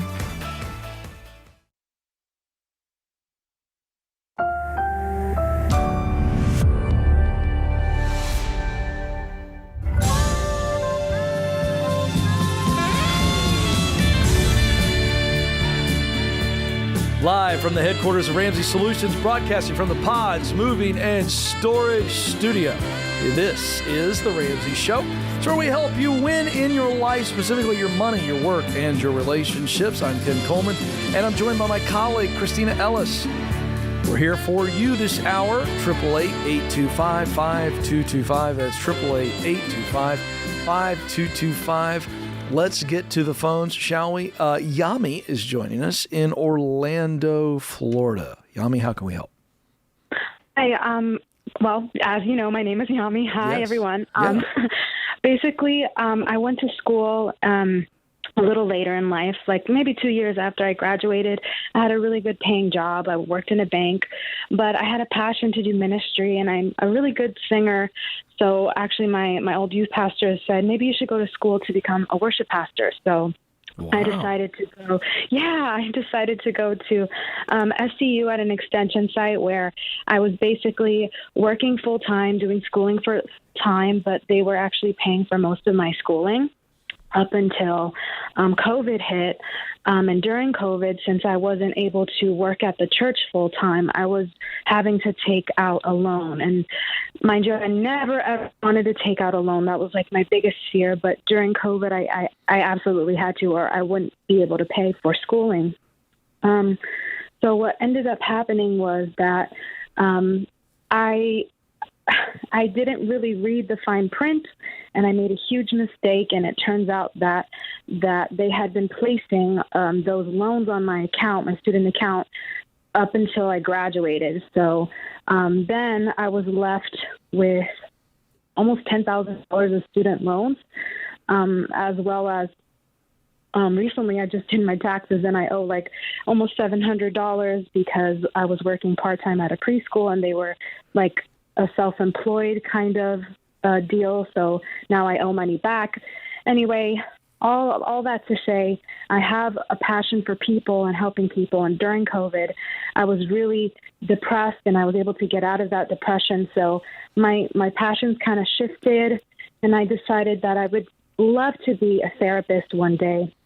Trying to figure out what's the smartest thing to do, if I should wait before going back to school to pay off these loans, or if I should defer them, or I guess that's what it's called, or and then just hop right into school, or if I should even get the degree at all, considering the state of the world and inflation. And yeah, I'm just kind of lost, and all I want to do is help people in my life. Sure. Yeah. Well, I'm glad you called today. And I think the very first thing is kind of just slowing down. Like, I feel like there's a lot of kind of chaos in all of this, especially even with the way you got your last degree and the confusion with COVID and taking out the loan and not knowing what's going on and now wanting to shift and not really sure. I think you're heading somewhere, but sometimes it's good to just go, okay, let's stop. Yeah. Let's stop and be real strategic about this. And I think that's what you're doing with calling today. So I'm glad you did that. So with the degree that you got, what was the major? So I majored in ministerial leadership. So it wasn't necessarily a worship pastoring degree. That it was more just about biblical studies and public speaking and leadership abilities and things like that. Plus, I got a minor in psychology, and it's accredited, so that's good. So what are you doing right now? What is your career at the current moment? Right now, I'm working at a Bath & Body Works, and I'm trying to find a job that's maybe hopefully going to be able to pay for the master's degree if I decide to go that route. Okay, I feel like this conversation makes me think of what Ken and I talked about recently about grad school. I think a lot of people go to grad school when they feel confused. They feel like maybe their undergrad degree didn't lead exactly to the career that they wanted, or it wasn't as easy when they graduated. They're working in a job that they're not wanting to stay in. They feel confused, so they're like, you know what? If I go to grad school, then I don't have to feel weird right now. I can get an education, and I know I'm heading to something, and it just kind of like puts a Band-Aid on it, really. Mm-hmm. I'm not saying grad school is not the right decision. I'm not saying that it's not a good thing, but it's not the right decision when you're trying to find yourself. And that's kind of where you're at right now.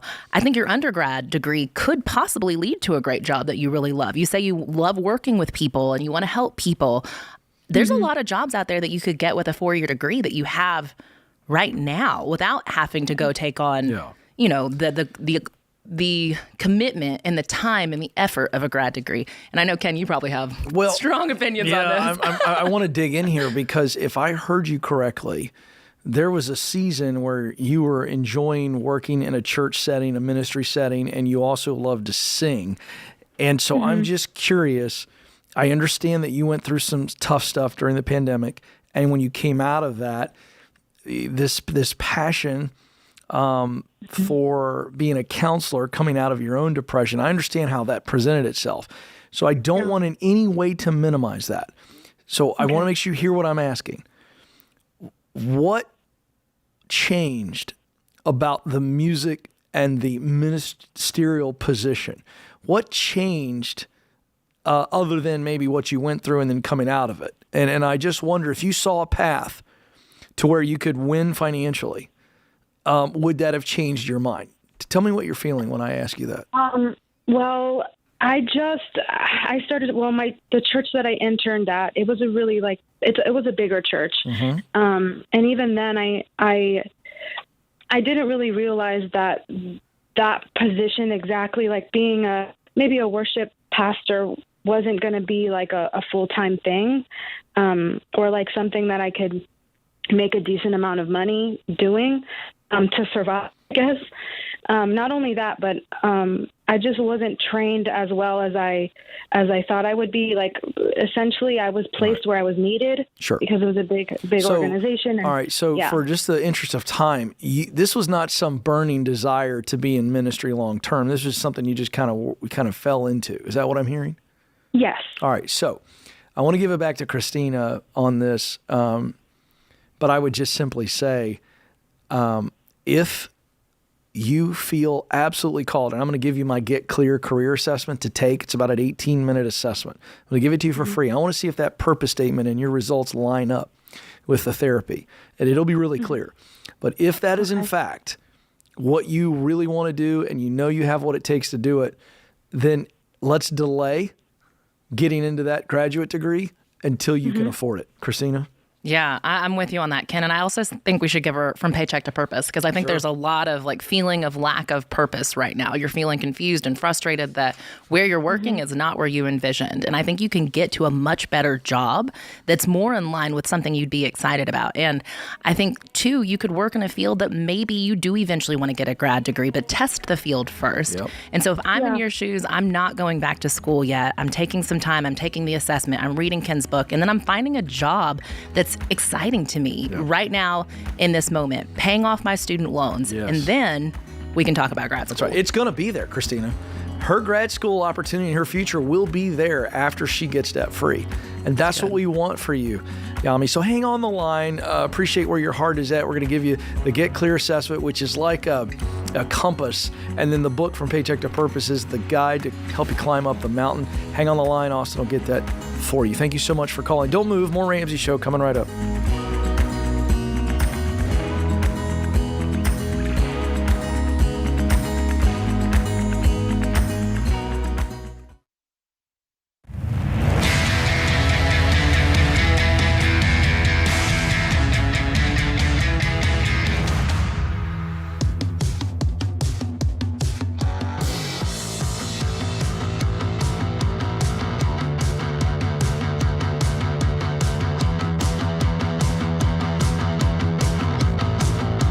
This is the Ramsey Show, where we help you win in your life, specifically your money life, your work life, and your relationship life. I'm Ken Coleman. Christina Ellis is my colleague, and we are here for you this hour. 888-825-5225. That's 888-825-5225 to jump in on the conversation. We are hiring. I feel like everybody's hiring, but we are definitely hiring.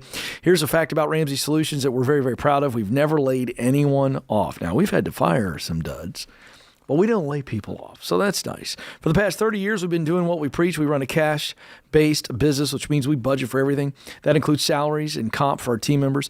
You deserve the right to work for somebody you can trust, and you can trust us. While other people are firing, we're still hiring. And we have several open roles on our marketing, sales, and technology team. So we need people like you to join us. We're way more than a radio show. We help people build real wealth, do work they love, and create relationships in a common sense but countercultural way. If that sounds like a mission that you want to be part of, we'd love to have you apply. Check out all the open roles. Check out all the open roles, rather, at RamseySolutions.com/careers, RamseySolutions.com/careers. And if you want to get noticed, I would tell you, go to KenColeman.com and download the free resume guide and use the template, because our resume template does tend to get noticed. That's all I'm going to say. It's not good. There you go. All right, Christina, you got an update of sorts. We are standing by with bated breath to see what is going on with the loan forgiveness program and the Supreme Court. What do you got for us? Y'all, it started today, February 28th. It is the day that student loan forgiveness is going before the Supreme Court. So it feels like we have waited 83 years for anything to move on this. But you're going to wait 83 more years, in my humble opinion. We'll see. It is finally time for at least arguments to be heard and hopefully some decision to be made. And just in, an article was posted. Because it started this morning. Okay. And the headline says, Supreme Court majority signals skepticism over Biden's student loan forgiveness plan. You think? It's interesting. It says the conservative majority signaled deep skepticism Tuesday about Biden's plan to wipe out $400 billion in student loan debt for tens of millions of Americans, suggesting the president overstepped his powers under the law. Really? Tell us your opinion, kid. I'm just providing sound effects so far. During the course of more than 3 hours of closely watched arguments, the justices prodded the Biden administration for answers about why the student loan plan was different from other emergency policies the White House attempted to implement in the wake of the COVID-19 pandemic, but were struck down. In one series of troubling signs for the plan, the Chief Justice questioned a central premise of Biden's argument that the president has the authority to cancel student loans without explicit authority from Congress. He doesn't. It's getting spicy, y'all. So, well, there's this thing called the Constitution that you didn't tune in to hear about, but if you'd ever like to know, send me an email and I'll give you guys a crash course on this lovely document. If you can't tell, Ken has an opinion. But I'm being a really good boy right now. I'm keeping it contained. Focused. Don't hold your breath is my point. And by the way, I've been saying this. Yeah, Dave on too. the record, Dave and I, when it first came out, we were very strong on this. It's not going to happen. And the number one reason why it's not going to happen is because if it was going to happen, the Biden administration would shut down the federal student loan program because they're continuing to give out loans. So it doesn't smell right, look right if you... And we've been saying, ridiculous. We've been saying from the beginning, keep paying off these loans. There's not interest accruing right now. This is the time to think about it. But if you've been waiting, this is the time where they're deliberating. And I hope you, again, can feel that wake-up call that... It's dicey. It's dicey. We don't know what's going to happen, but it's not looking promising. We will keep you updated as things come about. It's not expected that a decision will be reached immediately. This could be a little time, but we'll keep you posted. I'm posting updates on my Instagram. We'll tell you updates here on the show. Tell people your Instagram handle. At I am Christina Ellis. There you go. Christina with a K. Very nice. We'll keep you posted, y'all. And I know there's a lot of people feeling anxiety about it, but hopefully that can come to rest soon. One way or another, we will have a decision. I'm trying to tell people, go ahead and forget it. You're not going to get your loans forgiven. Go ahead and start paying it off. Pay it off. I don't mind being wrong. It's not going to happen, though. All right, let's go to the phones. Casey joins us in Phoenix, Arizona. Casey, how can we help? Hi, guys. Hey. So I recently made a decision that felt like I had to make. My mom, she has a way of making me feel like I'm doing something wrong unless it's not the way she's doing it. Ouch. She tells me to do it.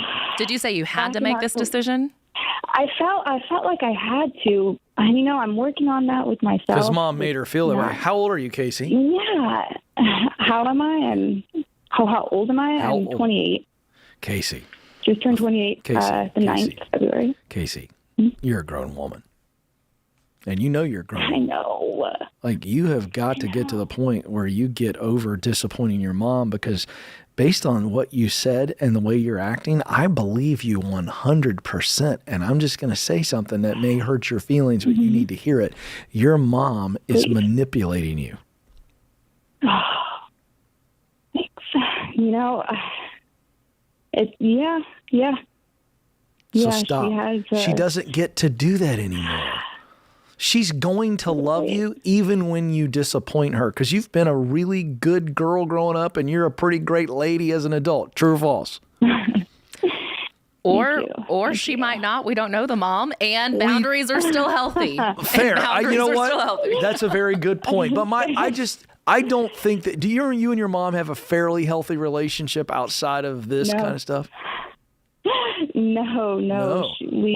Not that. One thing I wish is that my parents were more of financial awareness amongst us too. And growing up, I'm suffering with that. So tell I us, did everything the wrong way. So tell us this financial decision that you felt pressured into. Okay, well, I'll take it back to October. October, debt-free. I'm peaceful mind. I'm feeling good. I drive a clunker, but it's getting by. I have a credit card, though, because my mom says, you got to start credit somehow, so get a credit card. Okay, fine. But I'm going to be better with it. I don't want to be like Mom and have all this credit debt. So I pay it all off. I pay it currently. Today, after listening and, trying to do my research, I don't need the credit card. So I canceled it today. Good. We had a zero balance. Yay. So I felt good about that. I felt really good. We got to hurry up because we only got about 2 minutes with you. So okay, how much, what's the car situation? November, lost my car. November, lost my clunker. I got a car loan. I have a car loan now. It's $13,000. Okay. I don't feel good about it. Mom says I should have got a higher car. I should have got a better. Yeah, we don't care what Mom says anymore on this issue. That. What's the car worth? So I have it. The car's $13,000. I bought it for $12,000. I got the extended warranty for $29,000. I put $4,000 down. So now it sits at $13,100. I haven't even had a first payment yet. It's due the 25th. What is the car worth? Could you sell it today? What could you sell it for? I don't know. I just got it. I literally just bought it from the dealership. So this is your only debt. This is your only debt, correct? This is my only debt. I have about 12.5 in cash in the bank. I have 44 of my emergency fund. I just lowered my 401k to 3%. Should I turn the 401k off and put everything to this car? Can I pay off this car tomorrow? So I don't know what that'll do to the bank because I've never just, signed up for a loan and then paid it off the next day. So I'm going to let Christina answer because we got about a minute left. So pay attention. She's going to walk you through this. So you said you have $12,000 in the bank and the loan is $13,000. Is that correct? I got her on hold because we're about ready to run into breaks. Yeah, it sounds like you have the cash. She's mentioned another 44. So it's like, if you have the cash right now, I want you to pay it off. Don't borrow from your 401k loan. I couldn't tell if she was trying to hint at that. No, she's saying, should I pause 401k contribution to pay it off? Yes. Normally, yes, but I think you can pay this completely off. By my math, it was $9,000 you owe. You got 12 plus another 4. Pay it off today. Pay it off today. And then be debt free. Go get yourself a cheap $3,000, $4,000 And we're going to gift you FPU. We want you to take it and stop listening to Mom. This is your financial journey. Yes. Thank you so much, Casey, for the call. You got this. Don't move. More Ramsey Show coming up.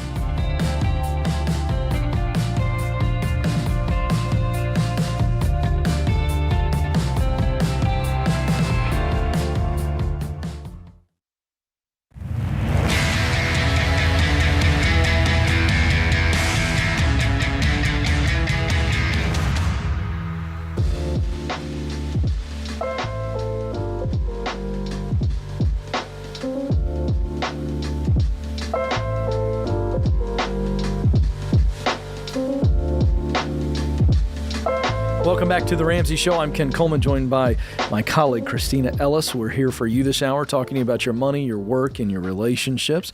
888-825-5225 is the number. 888-825-5225. Let's go to Charlotte, North Carolina now. Jessica joins us there. Jessica, how can we help? Hi. I am about $10,000 in debt. I just recently started working in September to try to begin paying this off as I've been a stay-at-home mom. Me and my husband recently received taxes. We received about $8,000. He paid his credit cards off with that $8,000. And we have some left, and we have about $2,400. And we don't agree that I should pay what's left, the $2,400, on my cards. He feels that it won't help and it won't put a dent into where I'm at. And so I don't really know what to do. I definitely feel on this, and okay, so I'm not sure. Feels like, if I'm hearing you right, there's a lot of he and there's me, and I'm not hearing any we. That feels like this is a big problem. Yeah. Definitely. Well, I'm confused because you said I have $10,000 in debt, and then he paid off his $8,000. So, you all have debt. Like if you have 10,000, it's y'all's 10,000 in debt. That's not how you guys are playing this out, correct? Right. Correct. Mm-hmm. And he doesn't want you to take the remaining $2,400, if I heard you right, and put it on your credit card, which would knock it down from 10 to, what is the math on that? 6,600? Yeah. So how do we get to this point? Like how long have y'all been married? Yeah. We've been married for 10 years. I think we've gotten to this point because I can be reckless with money, and I have been. And at the same time, I have grown, just maybe not that much. I'm still trying, but I think it comes down to him not trusting me. Yeah, but wait a second. And I did my math wrong. It'd be 7,600 left if you put 2,400 on there. So why did he says that doesn't make a dent? That's a pretty good sized dent. Yeah, and that would actually leave me with 4 cards, and 2 of those cards I've already made payment plan arrangements with those credit card companies. And so what does he want you to do with that money? He wants to save it because he thinks it would be better for our family, because we're hoping to buy a house soon, because we are currently renting and we need to bring obviously what we're paying monthly and living costs down. How's your relationship outside of this issue? I would say we have a pretty good relationship. Finances is definitely the hardest thing to talk about together. Jessica, I'm going to ask you a question. I want you to be really honest. Like take a second to self-reflect. You said that he doesn't trust you with money. Are you trustworthy at this point? At this point where I'm at, yeah. Like once this debt is paid off, you're going to close all these cards. Yes. Like they're going to be gone forever and you're never going back in debt. No, never. Like, have you had that I've had it moment? Because we've seen this over and over again where people freak out for a second, they pay off their debt, and then they're back in it a year later. Yeah, no, I definitely feel like I've been here for a while. That's why I got a job in September. Okay. So that is why I haven't been able to catch up, because I'm so behind that minimum payments are $60 plus on 9 cards. Well, and that's the thing is like you feel the heat now, but we want to make sure even once you're caught up on payments, when you're not just like feeling this heat, that this continues as a lifestyle. So have y'all taken Financial Peace University yet? No.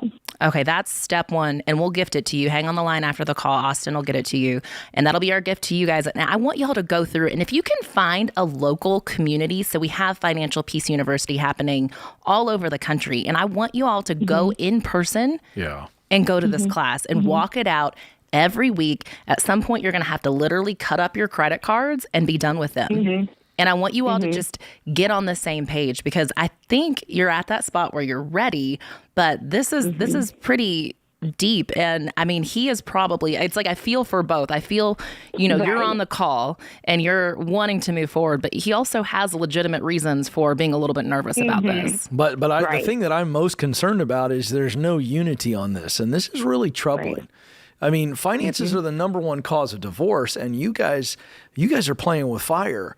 And I'm curious, do you have separate bank accounts as well? We do now, yes. Okay, what do you mean now? We didn't before. Before what? Before I got a job. I apologize. So when you got it, so you've done stuff with money where he supposedly doesn't, or he doesn't trust you, and then you go out and get a job to try to deal with some of the mess that you've made, and that's when he says, let's get separate accounts? Yeah, he ended up getting his direct deposit shifted somewhere else to make sure that I wouldn't use it. Was that during the phase where debt was racking up? Yeah, because, Okay, so you guys got to go see a marital counselor. Yes. I'm dead serious, because I don't want to unpack all this for the audience, because quite frankly, it doesn't matter. We don't need to get down deep. Right. But you broke trust. Or, well, you know what? I think you broke trust, but I think he also used that. I could be wrong, but both of you are wounded and acting wounded. And while you broke trust, the right response was not for him to go create a separate account and now you guys have these two separate things. That's not the right response. So I want to address that. Go see a professional marital counselor, and let's get to the bottom of this, because if he wants to get healthy and you guys are healthy in every other area of your marriage, then he's going to willingly do this, and you can rewind this and he can watch this on YouTube. But I'll just tell you, bro, yes, she may have wounded you and you lost trust, but it's not okay for you to now all of a sudden create more separation. Two wrongs don't make a right. And I'd get some marital counseling, and I'd shove all those accounts together. I would also tell you to call these people today when you get off this phone call and close the cards. Okay. Literally close the accounts. You don't have to pay them off to close them. Close them, cut the credit cards up. You're never going back to this again. You got to fight for your marriage. You got to fight for your husband's heart. You guys got to fight for unity on this. Do you understand what I'm saying? Like, I don't want to sugarcoat this. I'm not like getting all worked up for no reason. Like, this is serious, serious stuff. Do you understand what I'm saying? Yeah. Yeah, and if this stuff isn't okay, your marriage isn't okay. Like, even just with Ken asking the question of, like, how is your marriage outside? Like, it's not okay if this isn't okay, because this is just, like, a symptom. There's distrust. There's all of these different things going on, and I'm right there with you. You need a counselor, and I think in this process, like, you're both going to have to really be humble. Like, I think you both have your fists up, and you're defensive, and you're cautious, and you're distrusting, and it's like this... For this to win, for you all to win with your money, like, it's going to take humility with both of you. You both are going to go, whew, we've both done things wrong. Yeah. Like, we're both wrong. We both have made mistakes. We both have been distrusting, and let's forgive what's happened. Obviously, work through it with a counselor, but at some point you will have to reach a spot where you say, I forgive you, and he forgives you, and then you go, let's start from here. Like, all the shame, all the guilt, all the bad things that have happened in our past, that's behind us. And now we're going to build. Like, we're going to build strong, and we're going to build fresh, and we're not going to hold all that stuff against each other. Yeah. Jessica, hang on the line. We're going to get you into Financial Peace University as our gift. And let's commit. Let's do whatever it takes for the two of you to go through this. Let's also get to some marital counseling. This stuff is all stuff that you can overcome. I don't want the seriousness of my tone to convey that it is not something you can overcome, but it is very serious that we overcome it. And there are many, many people who can help you all, certainly in the Charlotte area. Let's get you in an FBU class. Let's also get some counseling all at the same time. I would treat this as trauma because it is. So thank you for the call. Hang on. We'll take good care of you. Folks, the numbers don't lie. When you aren't on the same page with your spouse on money, it creates a tremendous rift in your relationships, and it is the cause of many of a divorce. So don't just treat this as mine and yours. It's ours. Don't move. More of your calls coming right up. This is The Ramsey Show.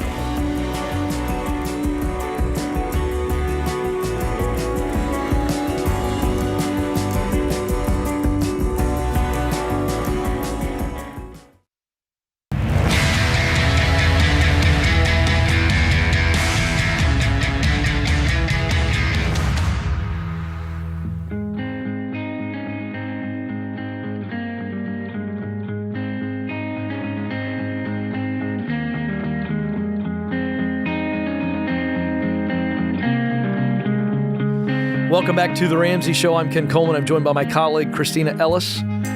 Today's scripture of the day, Proverbs 21:3. To do righteousness and justice is more acceptable to the Lord than sacrifice. Our quote today, Dr. Martin Luther King Jr. The time is always right to do what is right. The man had a way with words and pathos that I just don't know if we'll ever see again. I believe he could have read the phone book and gave people goosebumps. You know, just a phenomenal communicator. Great stuff there. All right, let's get back to the phones. Dawson is joining us now in Lansing, Michigan. Dawson, how can we help? Yeah, so I'm a high school senior, and I'm kind of looking to go into college next year, debt-free. And my question, so I've been applying for several scholarships for school. And so my question was, so my faith is a big part of my life, and I was just wondering, like how open I should be about it, like when I write, like, scholarship essay. Yeah, do you have an example of, like, a question that you were considering answering with a faith-based answer? So there was one question that said, like, describe a period of, like, personal growth in your life. And at a young life camp, I really experienced kind of a turning point in my life and started to take my Christian faith more seriously.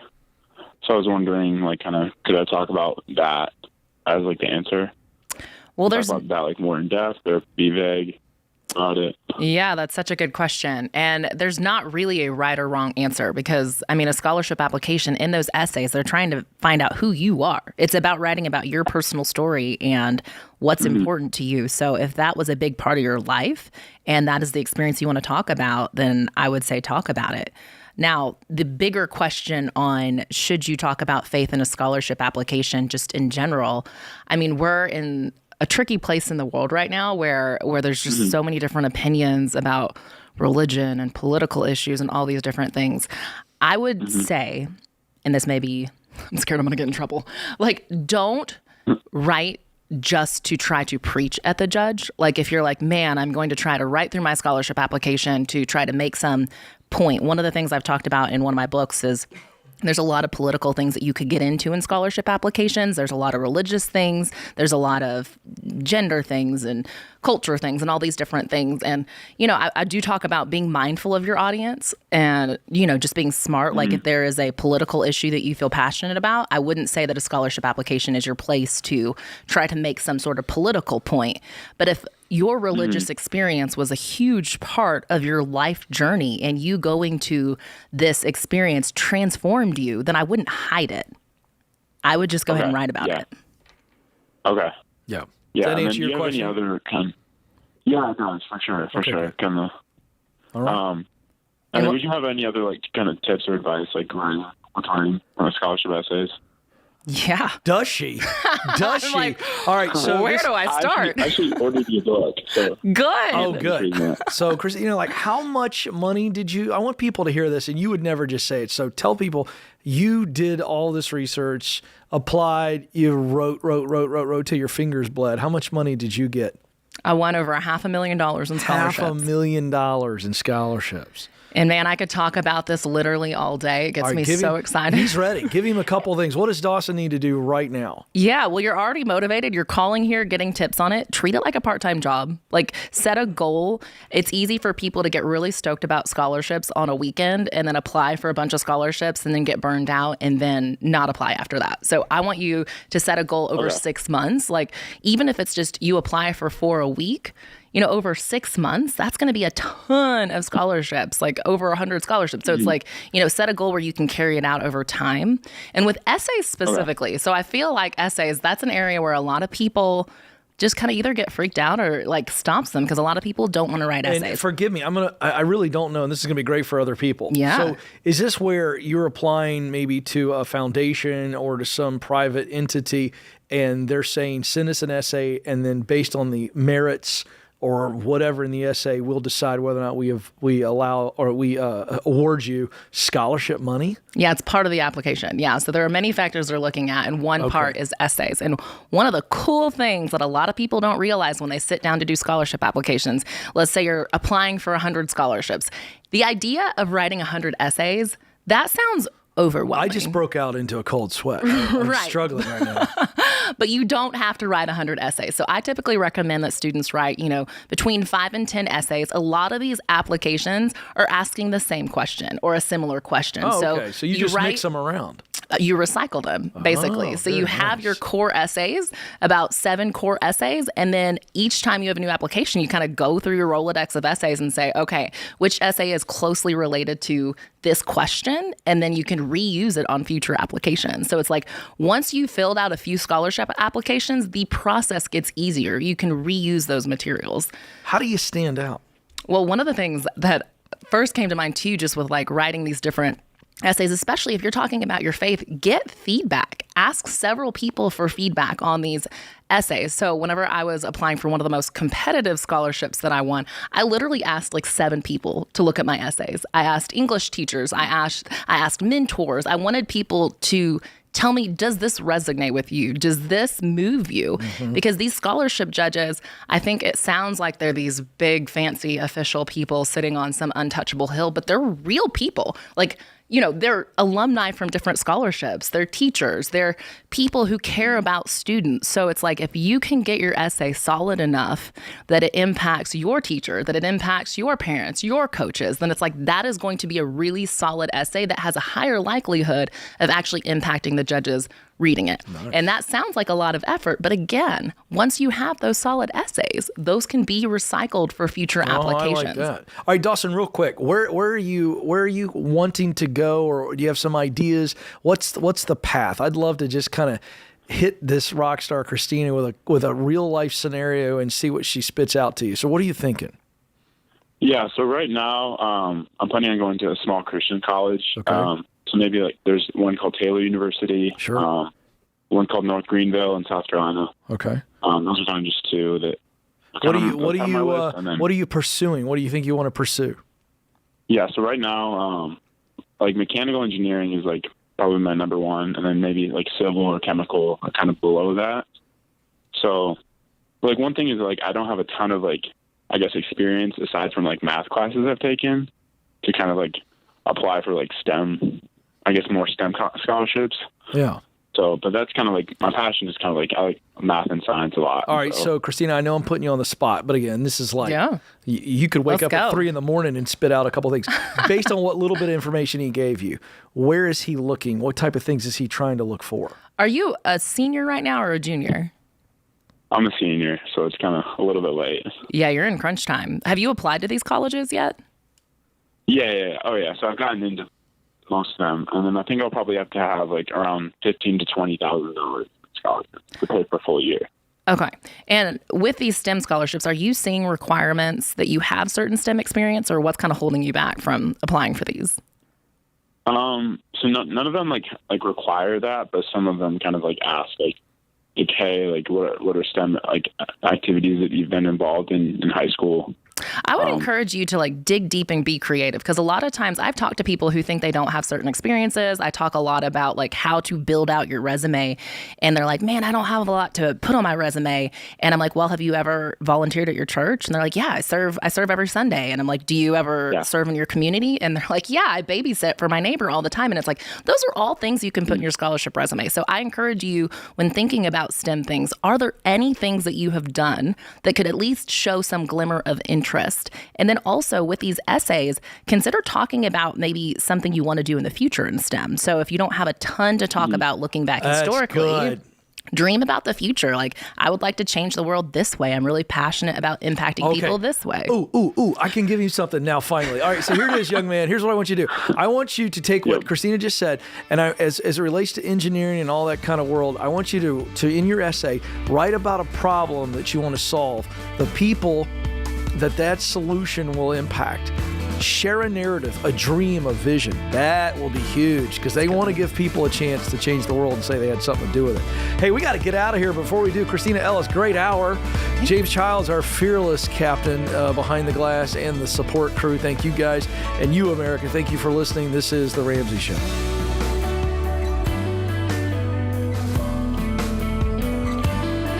Hey, it's Ken. If you like what you heard in this episode and want to know more about getting started on the Ramsey baby steps, go to RamseySolutions.com and click on the Get Started button. We'll help you figure out the best next step for you based on your specific situation. Again, that's RamseySolutions.com and click Get Started.